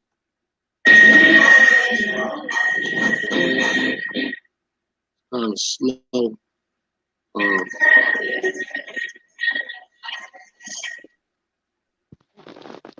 I see Miss Lady up there speaking. I like the way you got these little stickers up, bro. I'm enjoying that. You're moving oh up yeah, big yeah. time. I told you. I told you. Yeah. A shout out to to me to shout out to the first lady as well as the first time we met is on this day back in 2019 as well. Right. And she looking at it on YouTube. Hello, Mixed Master Chaos and Brother Steve, great insight. She watching us on YouTube now. Oh, that's what's up, dude. Yeah, That's yeah, what's up. Dude. yeah. Get Yeah. those likes up, people. Get those likes up. But yeah. This the first. Today was the day when I first had a conversation with her back in 2019. Yeah, Yeah. So happy that's what's up, anniversary, man. dear. Happy Yeah. anniversary, couple. Yeah. Let's see. Let me see if I can find that video. You should pull that video up. Let you see this. Guess I'll just do it like this. Hold on.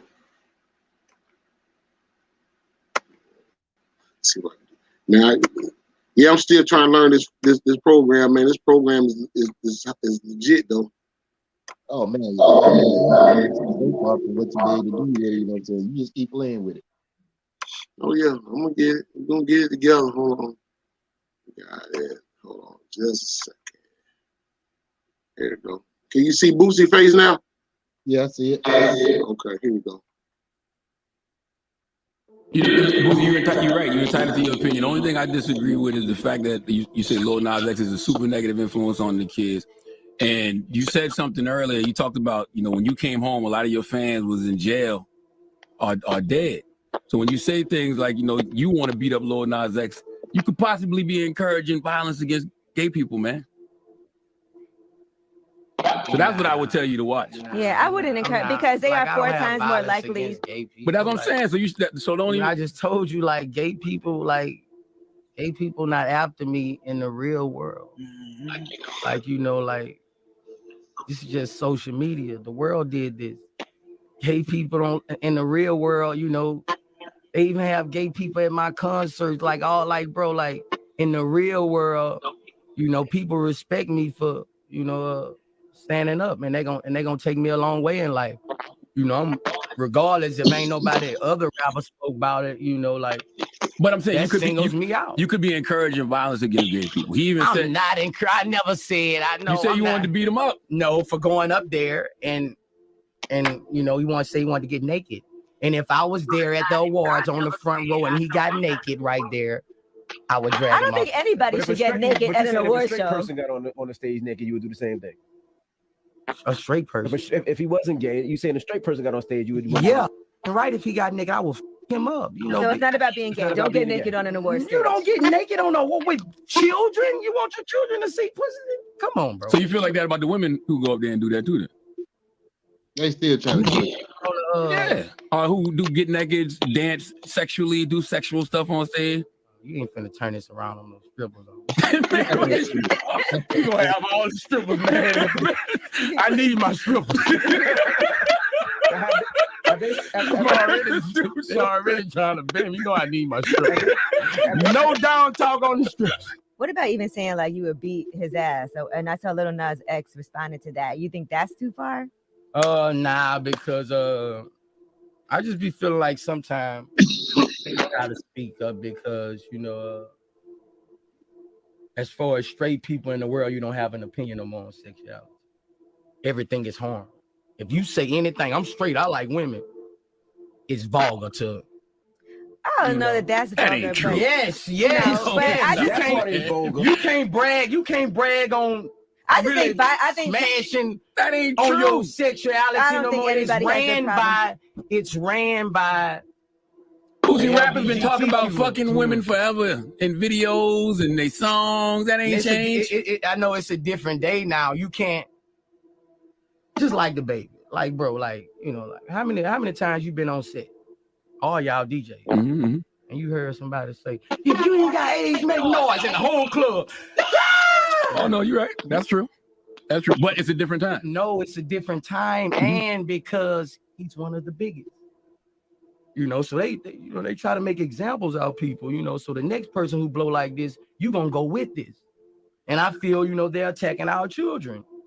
You know, you make all the other, you make everybody support this. Who love these rappers? The kids? The kids. Yeah, but you know, you make every rapper go with it. If every rapper go with it, you grab that generation. I know I loved every rapper when I was little. I loved every rapper. You know what I'm saying? I try to copy what they did. You know what I'm saying? And it's a new day now, and I just feel like, you know, they pushing it on our younger generation. Listen, I love rap, I love hip hop, I love our culture. But you know, I saw you say that, you know, you feel like he is a negative influence. Why are we acting like rappers haven't been negative influences for years? Whether it's talking about murder, celebrating the drug culture, the gang culture, violence against women, like we just as negative. So how is he the person that you decide to point at and say, "Oh, you're ruining it for the kids"? What have street rappers done to the kids? I really get offended when it was like he was saying that he would go up there and perform naked in front, you know, all this shit, all the people. And I was like, damn, you know, all these straight people in the world, all these millions of kids gonna watch this, and no straight rapper ain't gonna say, "Hey, nah, nigga, nigga, we don't want you on that TV."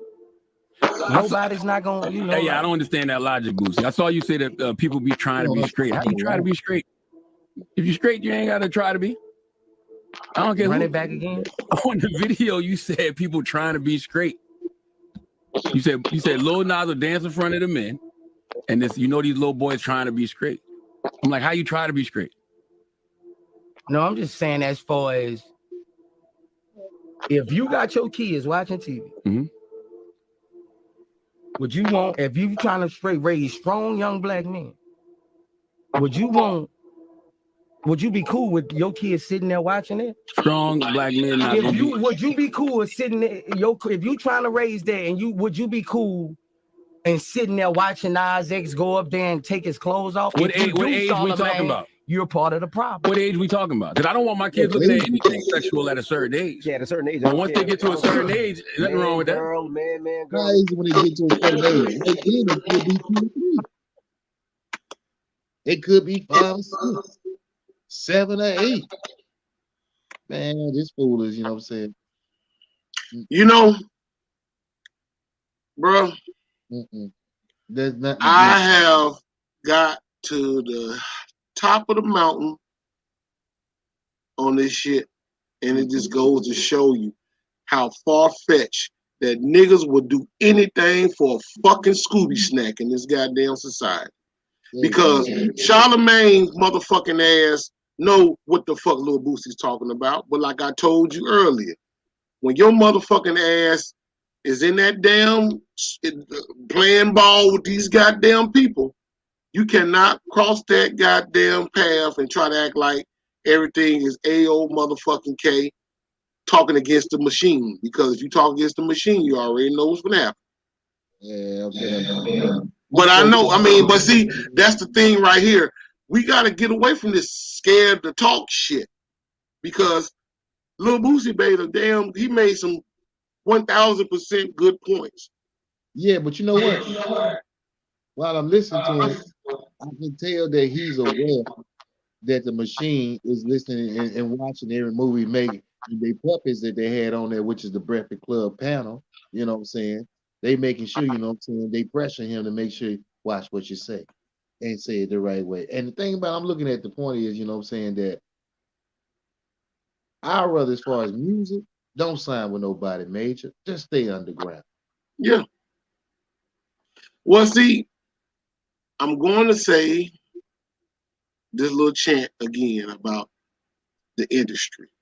It was never for us in the beginning. Nope. They never wanted you. They never even want you to even have a motherfucking insight on this shit. Because when they first started with because MGM, Metro Golden Mayer, started off the basis of a movie called A Birth of a Nation. I ain't talking about the new shit with Nat Turner, that Nat Turner shit. I'm talking about the one with the goddamn subtitles going across the screen. That motherfucker, the one that spawned the Ku Klux Klan's recruiting ideal. That's the same one. Yeah. They made so much money that they started Metro Golden Mayer because they didn't have no film company then. Metro Golden Mayer, MGM, Grand, all that shit was based off of that goddamn one motherfucking movie. You can look it up. Now think about it. These are so-called Jewish guys, brothers, that started this company. Now, back in the days, all movies were Caucasian. Even the minstrel shows, Caucasian. Where they dressed up in blackface and all that shit. But when it got to the point where they started saying, you know what, these niggas, you know, seeing niggas fall on their face, they'll laugh and they say, hey, boy, do that shit again. And he fall, you know, because white people laugh at any damn thing. They say, you know what? We need to put you on television. Amos and Andy was born. Stephen Fetchit was born. All these pictures started being born in the 30s, the 40s on up. All the way to Martin in the 90s. Even to all this shit in this new generation shit. So they knew when they started putting black people on the big screen way back then, 80 years ago, they didn't have to pay you no kind of money that you thought you were going to get. They're going to give you a couple of dollars to make you feel like you somebody later on down the line. Other than that, you wasn't going to get the money they was getting because they already know. They'll tell you, this is my shit. You own my shit. So if you own their shit, they can do what the fuck they want to you. That's how the big machine was created. Because it was created to control how they pay you and do you. And that you can't do nothing, you can't create nothing without their say so. So what the fuck is that telling you? You basically they basically got you by the balls. They got you by the motherfucking balls. This ball right here. They got you by the balls.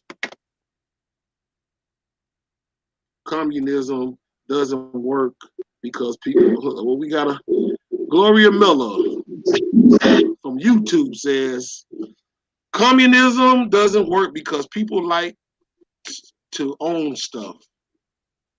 Frank Zappa, 1940 to 1993. American music. musician.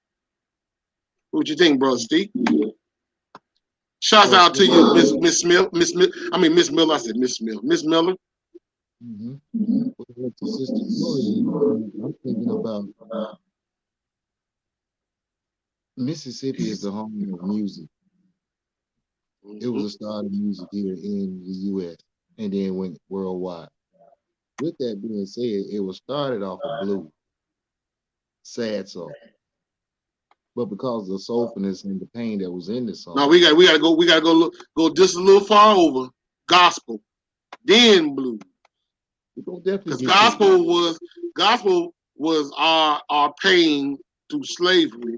Then it started being the blues. Then it turned over to blues because they put a little funk in there. Put a little how you say lottie die as the old folks used to say back in the days. It started to be a little dirty. But I get what you're saying. But go ahead, bro. Well, go ahead. I'm saying we worked from sun up to sun down.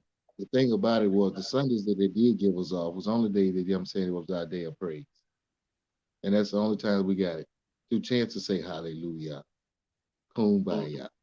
These songs were still being, you know what I'm saying, sung down to the day. A lot of folks don't know what they mean, but they understand the things and the words to it. So my thing is when it came down to music, the music was our expression of how we felt about things and the emotions that we were going through. And it was so powerful that he said the thing about it, other people need to hear this and we can make money off it. So once the money started to roll in behind this, it then became to a point where, as you know, saying, well, we will try to put on as many people as we can.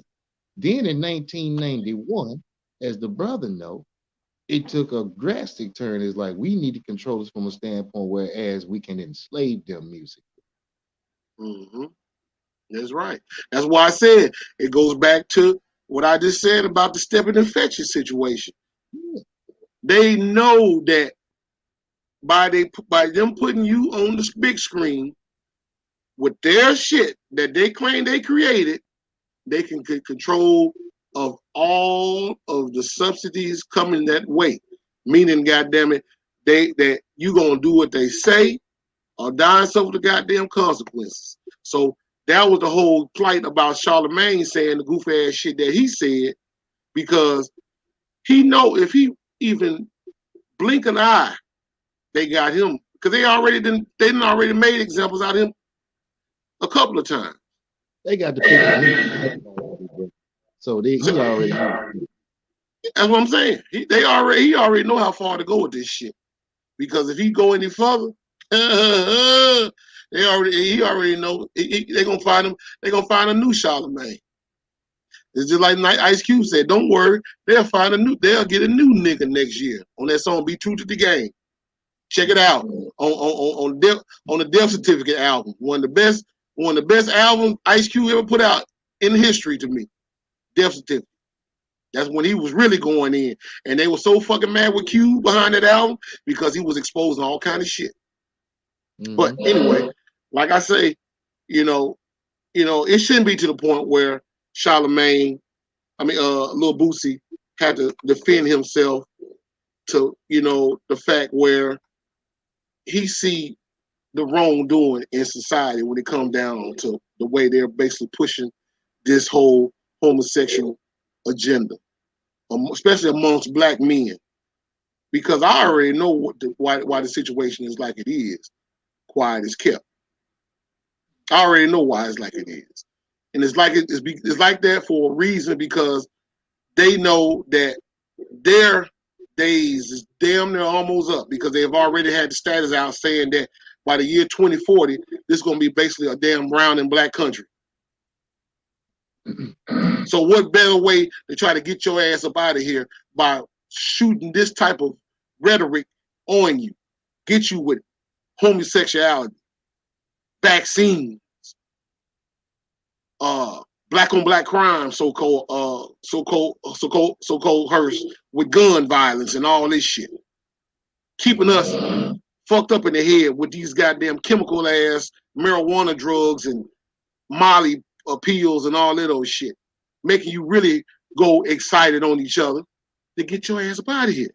Because They don't see no substance in you anymore whatsoever any goddamn way. They see you as a nothing because you didn't want to be their slaves no more back in the 1800s. So now they're like, hey, we don't need your motherfucking ass now because you done basically built the country. You basically done everything we wanted you to do. We don't have no use for you anymore. So now what we got to do? We got to find some way to get your ass up out of here. Plain and simple as that. The chicken, in 2017 in Charlottesville, you know, Carolina, was trying to be replaced because from a social standpoint, it was starting to find out that the so-called white race was starting to die out. They were dying, you know what I'm saying, anymore than births was going on. And in that standpoint, you know what I'm saying, that's when they started to look at the projection of their, you know what I'm saying, so-called race as far as the next, you know what I'm saying, 50 years.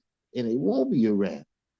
So in there, you know what I'm saying, white privilege and white supremacy kicked up new hatred again. Said, well, we got to ramp up things. And this is where we are. Yep. Exactly. Hold on a second. DJ Ross asked me, am I at the club? No, I'm at the house doing a podcast. You know this podcast night. So Chopper at the club DJing though. Okay. All right. Yeah, he's supposed to be talking about you want to play around on the ones and twos at the other house or whatever the case may be tonight. I'm like, I told him, I said, you want to bring them damn speakers to the house. I ain't caring, motherfucker. When I come home, man, I'll be so fucking relaxed and chilled out. I don't be wanting to do shit. Be lazy than a motherfucker. Just get out here and talk to my people. But yeah, that was. I mean, what did the whole situation with Charlemagne? What did you get out of all of that? Quite frankly, what did you learn from that? I'm gonna be honest. Boosie took the old when he joined into the industry. Now the thing about it is he doesn't agree with everything that they're pushing forward, and this is what they're pushing at. And this is the problem that he's had while he was on the show by people that are ran by the industry. And the industry is asking him the question just to reaffirm to him, you remember what you signed up for. But the thing about it, like now from a stand moral point, I don't agree. So that's why he was careful the way he was about it. So he knew what was going on. They were just grilling him on that. They were just trying to say, you need to go with the program. And that's exactly what they were all three from the other standpoint that was in his ear telling him the whole time frame, you need to get with the program. So my thing is, it comes down to, hey, it's a moral thing. It's a moral issue. So at the end of the day, that's what you got to go home with. And the thing about it, ain't nobody got to be around it. You can say whatever you want to say. But once you get to the spot, you know what I'm saying, you got to show thought. Yeah. I mean, that's why I said, if you sign that dotted line, and basically, if you want to dance if you dancing with the devil, you got to continue to dance with him. But I get the whole fiasco because a lot of these industry heads always get these young men. They've been doing it since the beginning. Get young black men and women that they know that basically don't know what their situations is sought upon.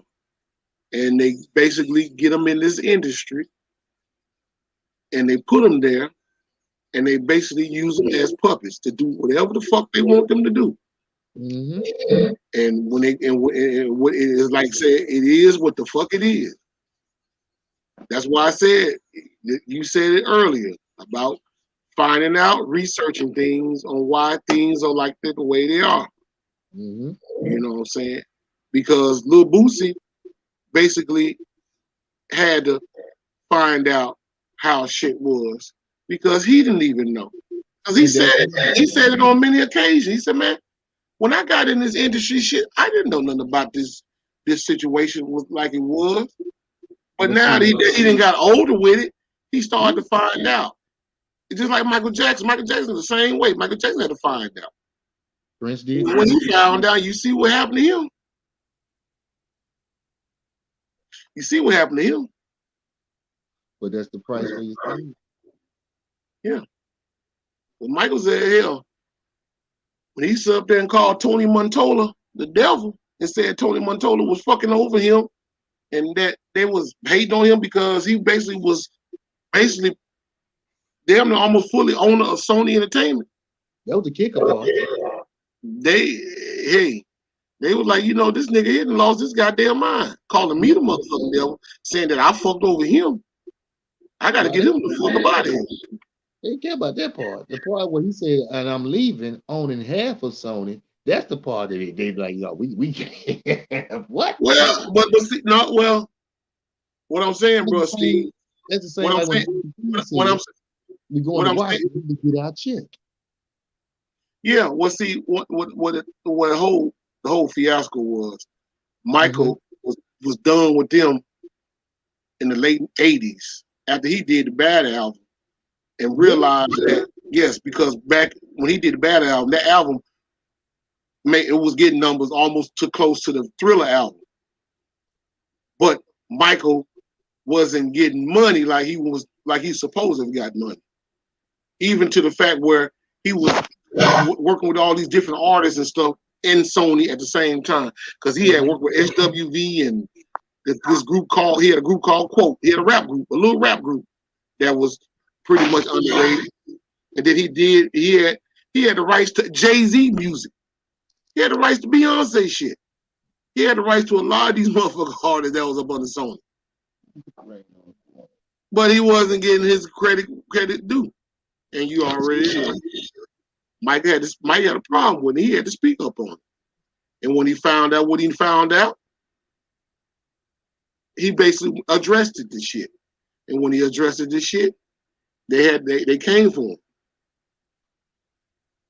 But the first time it was on some money. The first time he started realizing his money was fucked up. That's when they got him on the first charges of the child molestation shit in '93. Michael fucked around there, you know, to keep his name above water. He went ahead and just paid the money out, and he should have just kept it, but you know, to keep his shit up on the wraps. But he knew everybody knew he didn't do that shit. But that was just something they wanted to throw up in his face because of him being basically almost full owner of Sony, partial owner of Sony. Then he turned around in 2001 when he called Tony Montola and everybody, all the so-called Jews that ran Sony Entertainment, the devil, and was saying that there were some really racist and dirty and evil people. But check it. He came at him again. Check it. See, here's the thing, from a scripture standpoint, on why that was so profound for them. Because see, in Revelation 2:9 and Revelation 3:9, it says, I know those that call themselves Jews and are not. He said that they are the synagogue of Satan. And being called that, you know what I'm saying, it was like the thing about it was like one of them big, you know what I'm saying, flasher signs posts, you know what I'm saying, putting you out there, like say this is what he is. They're like, we got to tear that down and him. Because if not, you know what I'm saying, he's going to unravel. And it's the same thing with Prince. Because my thing is, before they say, okay, he passed, my thing, the man was out, you know what I'm saying, just a few days before that on his bike riding around. Now, how is he sick? And he stays in Minneapolis, Minnesota, where it gets really cold. But he's on his bike riding around. Come on, stop. He started talking about chemtrails and how things are going on the inside as far as the music and where they got things set up. And no. People that's intelligent, bro. Oh yeah, I mean they knew exactly what was going on. They know exactly how things are, but we the ones don't know. The masses don't know. That's the reason why it's not easy. Oh shit, give me a drink. That's why it's easy for most people to not understand certain things that's going on in society. That's why it's easy to put a mask on your face and think that by you putting this mask on your face is going to stop you from ever getting sick, a contraction, any kind of virus, or bacteria, or whatever. But when you take that mask off, you start realizing, goddamn it, that you're not even realizing that when you put that mask on, you basically breathing in what you're breathing out. So if you do get sick, you're gonna get sick from wearing that goddamn mask. But a lot of people make excuses. No, that's not true. Cause it's still coming. I can still breathe out. No, you don't supposed to be breathing out. Remember, you're supposed to be trying to block that shit from coming in. So what the fuck? But clearly in your mind, this is how they designed you to be the damn fool to fall for the banana in the tailpipe. And if they know they can get you like that, they can get you with any damn thing. Anything. That's the reason why Michael Jackson was killed, Prince was killed, Tupac was killed, Biggie was killed, a whole lot of artists was killed. Because when you start realizing that you are who you are, instead of what they tell you you are, you become a threat, and you got to be dealt with. It's plain and simple as that. Because I already know they don't like what we saying on this goddamn podcast, but hey, I ain't trying to kill nobody. I ain't trying to go after nobody. But I damn sure, if you go after me, just go ahead and get me up out of here. Because if you don't get me up out of here, chances are I'm gonna probably come after your ass. Ain't gonna be no problem. I am gonna come after your ass. And that's the way I feel about it. Because, I know I'm a man at the end of the goddamn day. You ain't finna tell me that I need to go along with this shit and go along with that to live in the country and feel comfortable. Because I already know it's a setup. Because anytime a motherfucker sit up there and tell you to go along with some shit that they know that ain't right, they got your ass. They gonna kill you any fucking way. Because that's how Satan does. Satan come at you like a thief in the night. It says in the Quran, he comes at you like a thief in the night. To where he can get you to go from one angle of the goddamn planet to the other angle. And you don't think what you doing is right when you're doing something totally wrong. That's the reason why I'm sitting up here listening to these motherfuckers talking about they going to get vaccinated. I didn't tell you. It was a white man trying to tell me about going to get vaccinated. Talking about Mississippi is up under a lot of shit and that we need to get our shit together basically and get vaccinated. Rusty, you laughing, but I'm fucking serious. This motherfucker said this shit to me. I can believe it, bro. I can believe it. And what they say on my hat? Yeah, okay then. So the South Central came out of me, but it came out of me in a nice form because I told him, I said, yes, I didn't go hood on him. I just went educated hood on his ass. I told him, I said, what you say? Okay. I basically told him, he said Mississippi is sick and we need to go and get vaccinated. I said, let me tell you something. Mississippi been sick since slavery. Say we sick. Yeah. Mississippi been sick since fucking slavery. Okay, go ahead. When I told him, I said, you know why people are sick in this state? I said, because this is the only part of the country where you can get shit that other places wouldn't dare eat. Hog balls and fatback, all that shit that be going through the families. Hey, you get diabetes, heart problems, of course they're gonna get sick and die. That ain't got shit to do with no virus. That got to do with your health.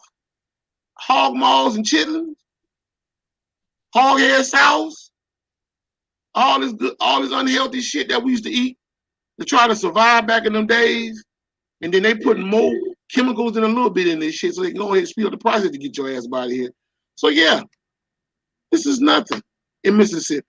It ain't got shit to do with no coronavirus. It's got to do with niggas eating right. True.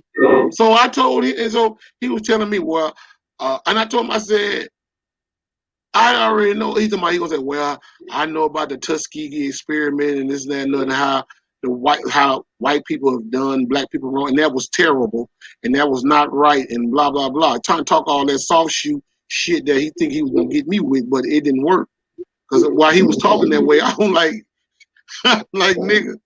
It was a motherfucker named Reginald Denny. We were trying to beat the fuck out of in South Central LA that was saying, please no, don't hit me. and we still threw a brick and hit his ass upside the motherfucking head. But anyway, you can't get us with this shit anymore. This is 2021, bro. You can't get this. You cannot get me with these kind of logics anymore. It don't work, and it ain't gonna work. So no matter what you say, no matter what you do, I'm not getting vaccinated.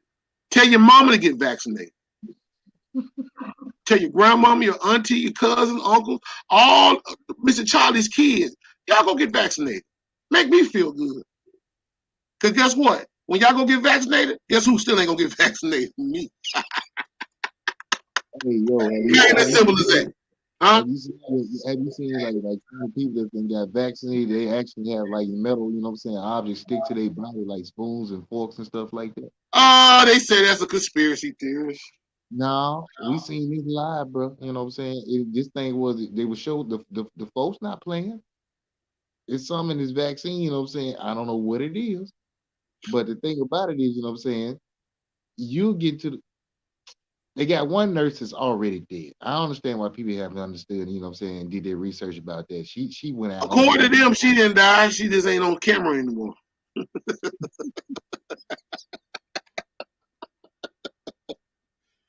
She just don't want to be on camera no more. That's why. That bitch is deformed, goddammit. Fuck that bitch up. A white man trying to tell me by going to get vaccinated and they fucking their own people up, trying to make an example. I love it. Nigga, please.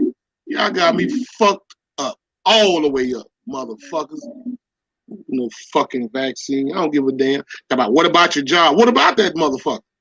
If they stop me from driving trucks, then I don't need to be in that motherfucker. I didn't need to be in it in the first place. I'm not finna take no goddamn vaccine. Shout out to all you beautiful people that went and did it. Hey, my hat's off to you. Love you. But Chaos ain't taking that shit because, like I say, I do my research, my history research on what the fuck is going on in America against the black and brown people. And they don't like our ass worth a damn. And I come from that where they don't like our ass worth a damn. Matter of fact, I'm in the state where the worth a damn is worth a damn. And Mississippi is a prime example of them not liking us worth a damn. So y'all can sit up there and say, well, you know, because I seen a female, because I was telling her, shout out to my friend Kim Bunny. She was talking about telling Kim, you know, like, what she say? Some shit like, you know, people just got to use common sense to just do what they supposed to do, you know, to stay safe. It sounds like some white folk shit. Stay safe. That's what I was gonna say. Professional. Do what's right. Obey. Put your mask on so you can stop with your infested ass spreading these goddamn virus around. Ain't nobody. But guess what? You know what? You know what? Guess what? Guess what? Ain't nobody trying to find out where this shit come from. That's the question. Why ain't nobody trying to find out where this shit come from? But you the infested motherfucker. How the fuck am I the infested motherfucker? All I do is drive trucks all day. I'm not doing nothing to nobody. I'm just living my life like Maurice V. King Sr. supposed to do. You ain't got that damn mask on. Huh? Yeah, and I ain't got little Nas X drawers on either too, so that don't make nothing. What the fuck? Shit. Say a mask on Lil Nas X drawers. Old Town Road on the front of that bitch with a horse with his pink ass out. Yeah. Fuck out of here. Tell me no shit. Man, see, we supposed to be talking about some real serious shit tonight. I done turned this shit into motherfucking Def Comedy Jam. But that's just, man, that shit burned me up, man, when that Caucasian said that goof ass shit, though. Talking about Mississippi need to get vaccinated because they got the higher numbers. I said, yeah, I could write numbers on the goddamn screen too. I can tell you, goddamn it, I got 5 bitches in the back of this house right now. It's up to you if you want to believe it. But it ain't nobody but me, myself, not. Hell, Flip just left, so it just be myself. in this motherfucker. I ain't got to hear this goof ass shit, these Caucasians saying with their shit, telling me how to live my goddamn life, and they ain't got their shit together. I go over a white person's house right now. I guess there's a little boy right now telling his mama fuck herself. I ain't cleaning up my goddamn room. Fuck you, bitch. Fuck you, bitch. Fuck you, bitch. You got a white motherfucker saying that shit right now to his mama. So I'm sitting up here listening to y'all motherfuckers telling me to go vaccinate myself. And y'all ain't got your own home in order. Fuck y'all. And I ain't drunk no alcohol yet, and I'm speaking from the heart. Only damn thing I just drunk is this goddamn beer right tonight.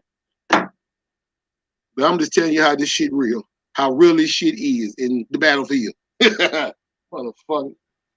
Yeah. Oh.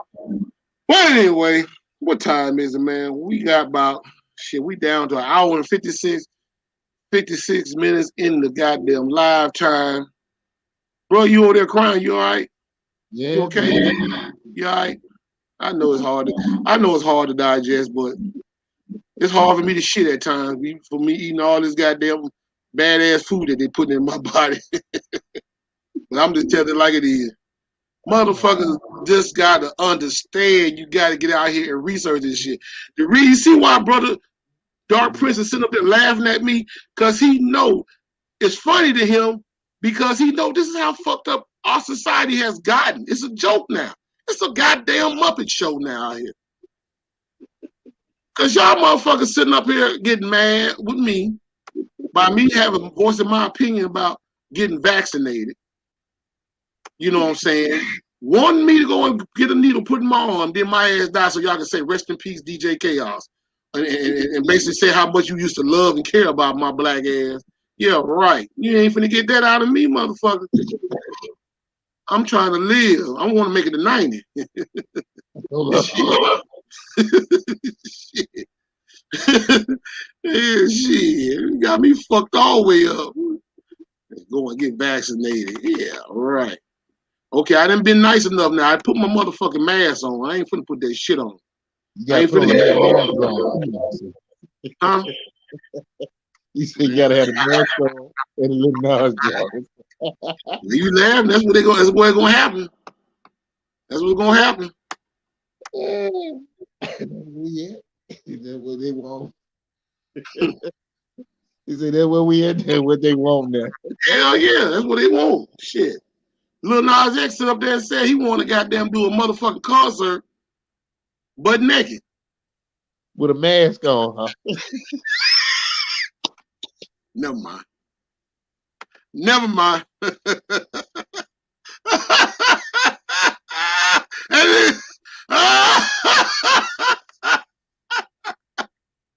Boy, goddamn. We on one tonight, goddamn it. We on one tonight, boy. We on one tonight, goddamn. That's fucked up. Old Town Road asshole.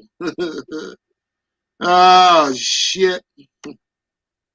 Yeah. Even the monkey agree. Even the monkey agree.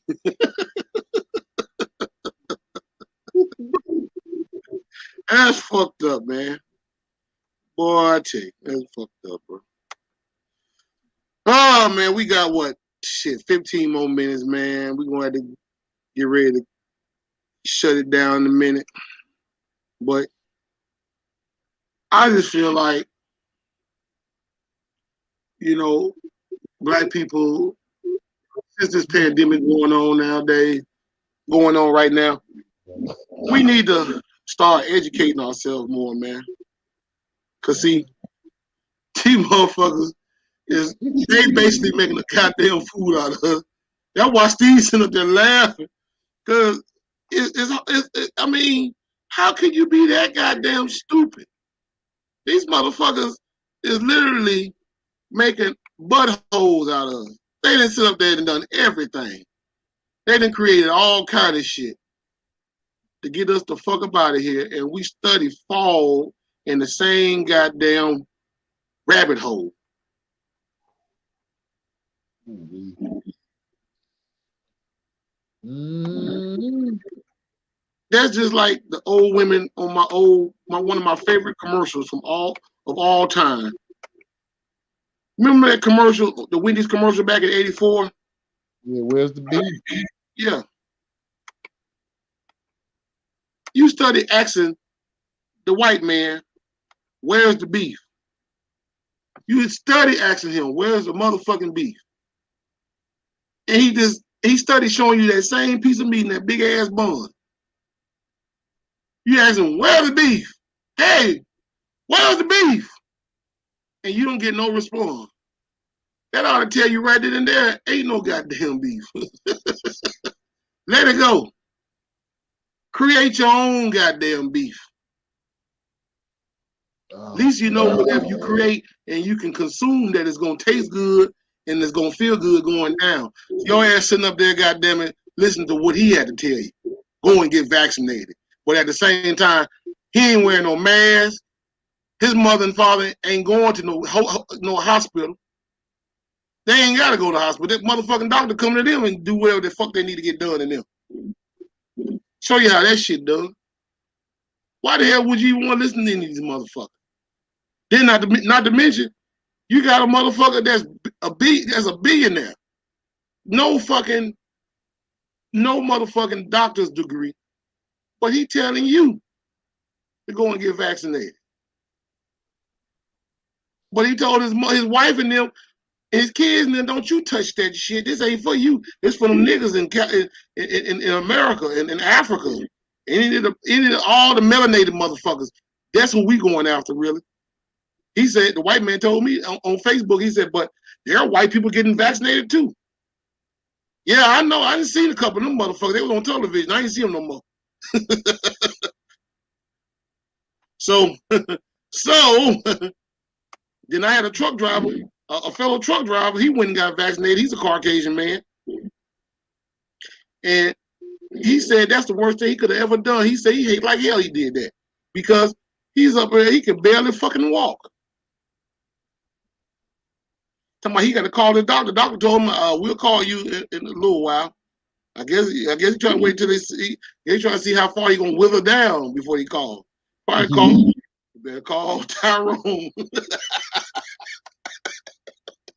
Let me stop. Let me look. I'm done. I'm done tonight. I'm done.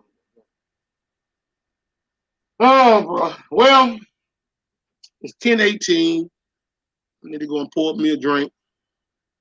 Chill. I'm wondering if I should do some music tonight. I'll probably just wait till tomorrow. But we gonna go and get up off of this thing, man. We gonna leave this shit alone, bro, because I know we probably make it habit. You know what I'm saying? We're talking about Mr. Charlie. He do care about us, though.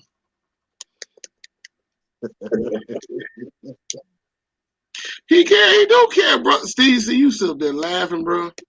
The man, he was being nice enough to tell us to get vaccinated because he cared about Mississippi. I'm gonna say it from a line from Josie Wells, Clint Eastwood. Don't piss down my back and tell me it's raining.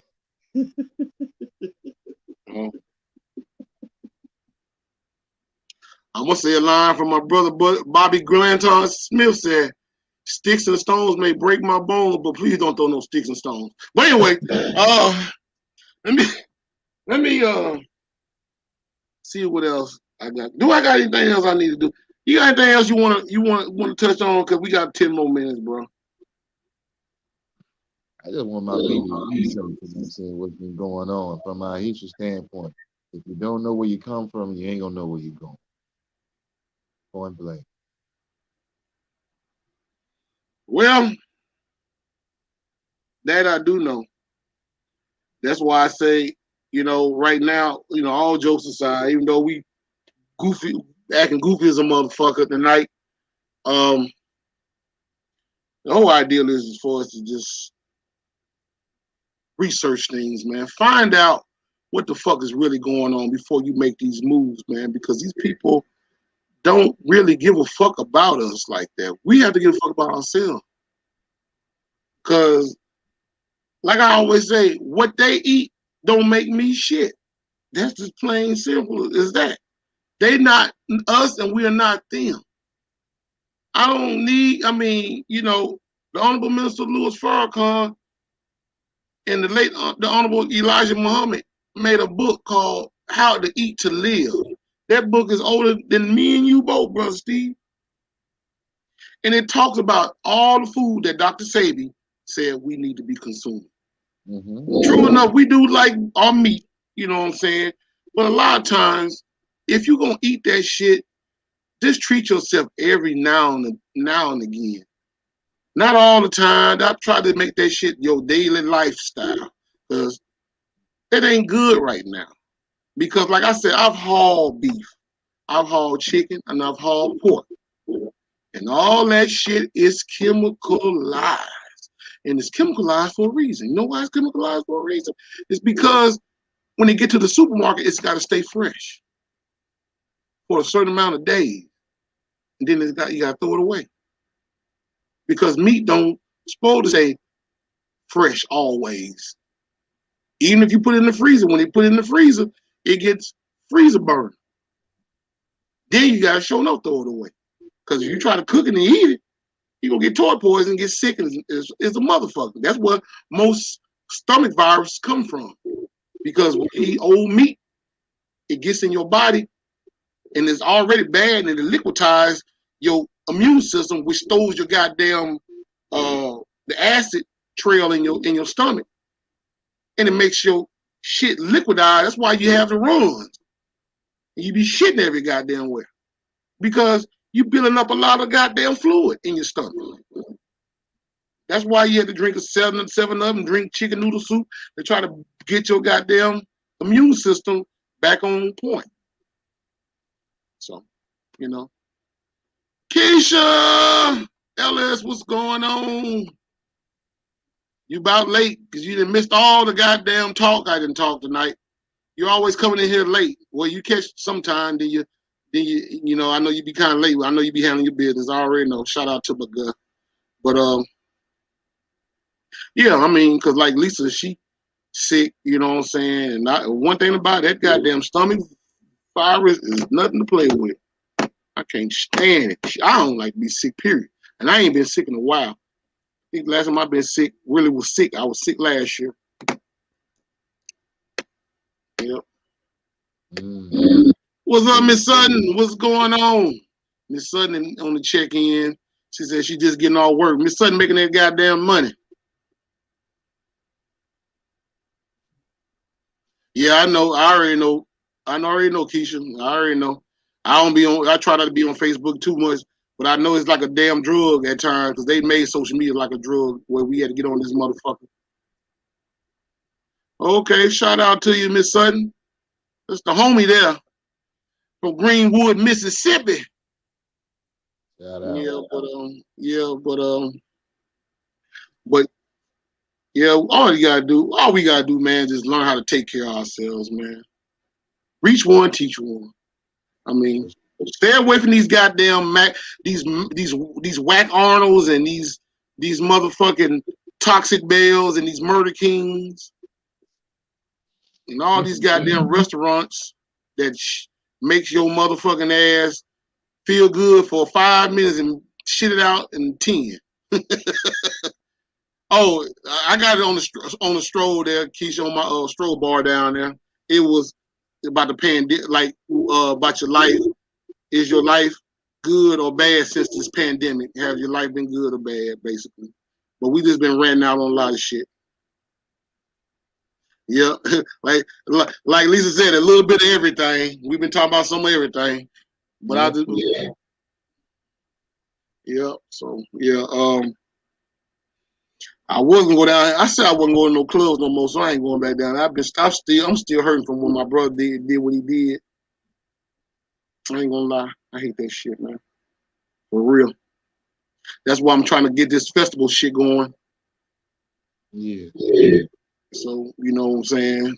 Trying to bring your hometown, Hollandale, Leland, Arcola, all these towns together for do a festival safety. You know, like, you know, I forgot what my brother said.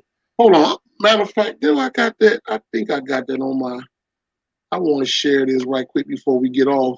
There it is right there. He typed up back here, and y'all probably can check it out, man. But we trying to get this thing going because there's been too many shootings and killings and stuff in Greenville, Leland, and Hollandale. Mm-hmm. And man, it's crazy. But my brother, he seen my podcast about 3 weeks ago where we was talking about trying to get a little festival like rally going to where all the DJs from around the way get together and we do some shows, and I guess we probably like, sell some, serve some food and do some kind of festivities for the kids and stuff, you know what I'm saying, and have me basically having a speech talk with the folks, you know what I'm saying, about us sticking together and looking out for our kids as well as ourselves in the society. Because quiet is kept. Most people don't know Washington County, Mississippi Delta period, is the most blackest region in the United States of America.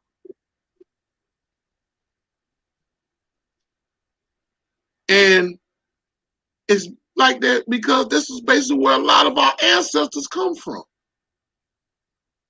Even though we have ancestors come from, Alabama, Georgia, South Carolina, North Carolina, the parts of Mississippi, Eastern Texas, Louisiana, Kentucky, and Tennessee, and some shit like that.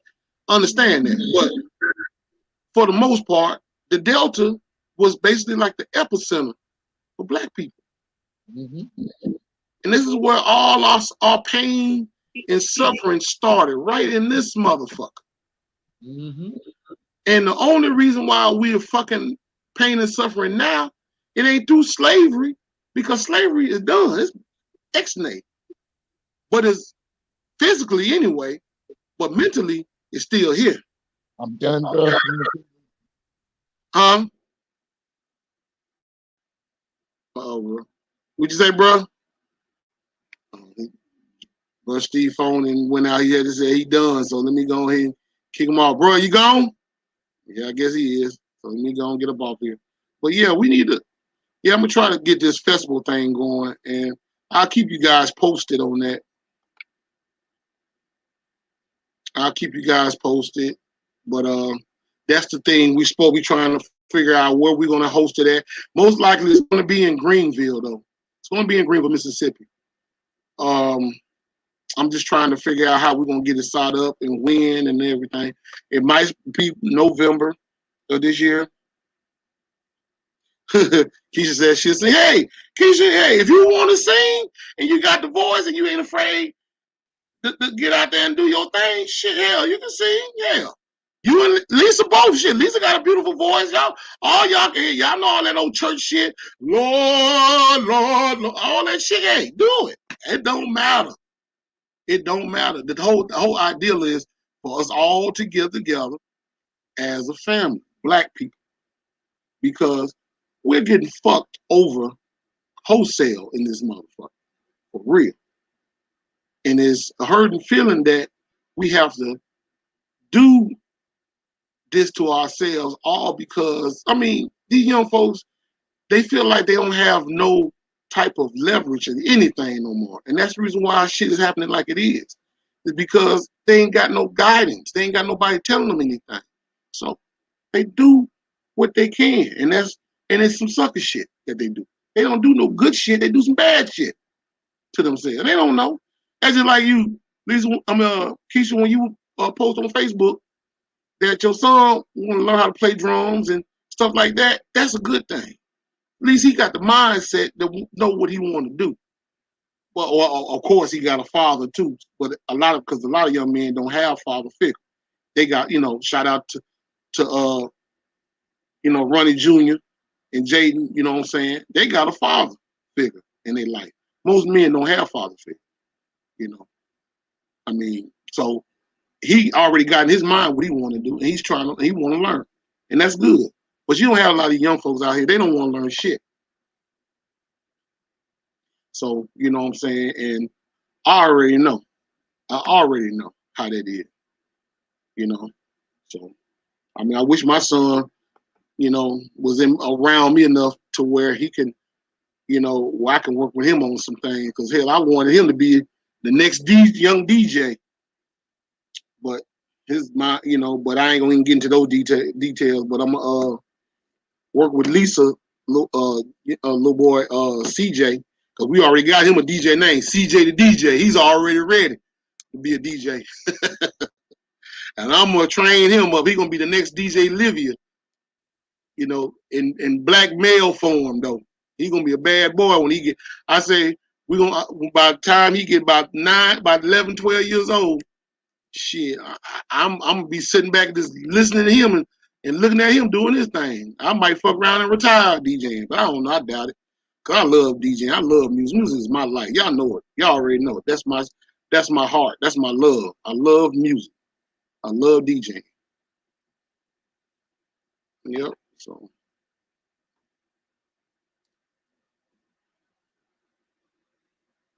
Yep, that's true. That's very true. She said, but you have fathers that want to be in their children's life, but their women won't allow it. Yeah, that's true. You know why? Because I ain't gonna even go there. We're gonna leave that alone. We'll say that for another podcast. Matter of fact, I might Lisa or Keisha, whoever, y'all write this down in y'all phone and y'all notes and remind me. Maybe hopefully next week. Let's talk about that. The title the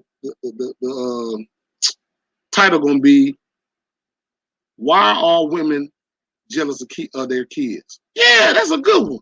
Why are women jealous? Why are women jealous of their kids? That's gonna be a good ass title. Yeah, we'll do that. Yep, we'll do that. Write that down. First lady, write that down for me. Why are women jealous of their kids? We'll talk about that. I ought to try to see if I can get Kevin Samuels on there. Shout out to Kevin Samuels. I think he's doing his live right now on YouTube. But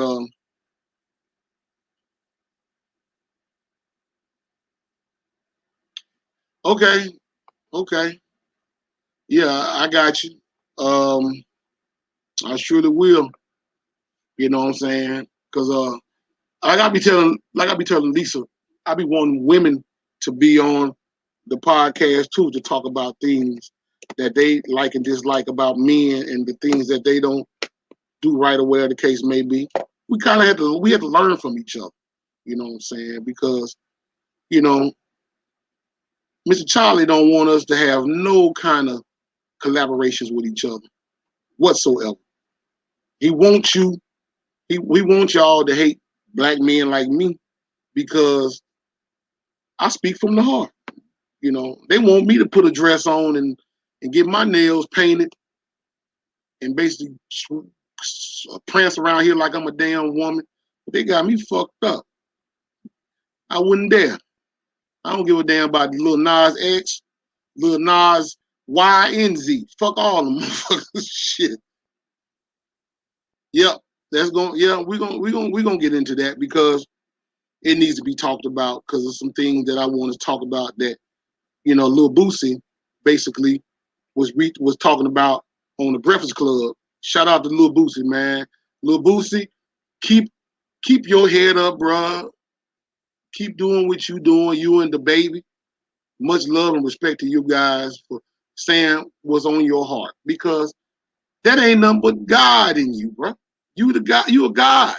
That ain't nothing but God in you. You basically doing what God wants you to do. God wanted you to be a man, and that's what you were doing. All these other motherfuckers that's trying to. Anyway,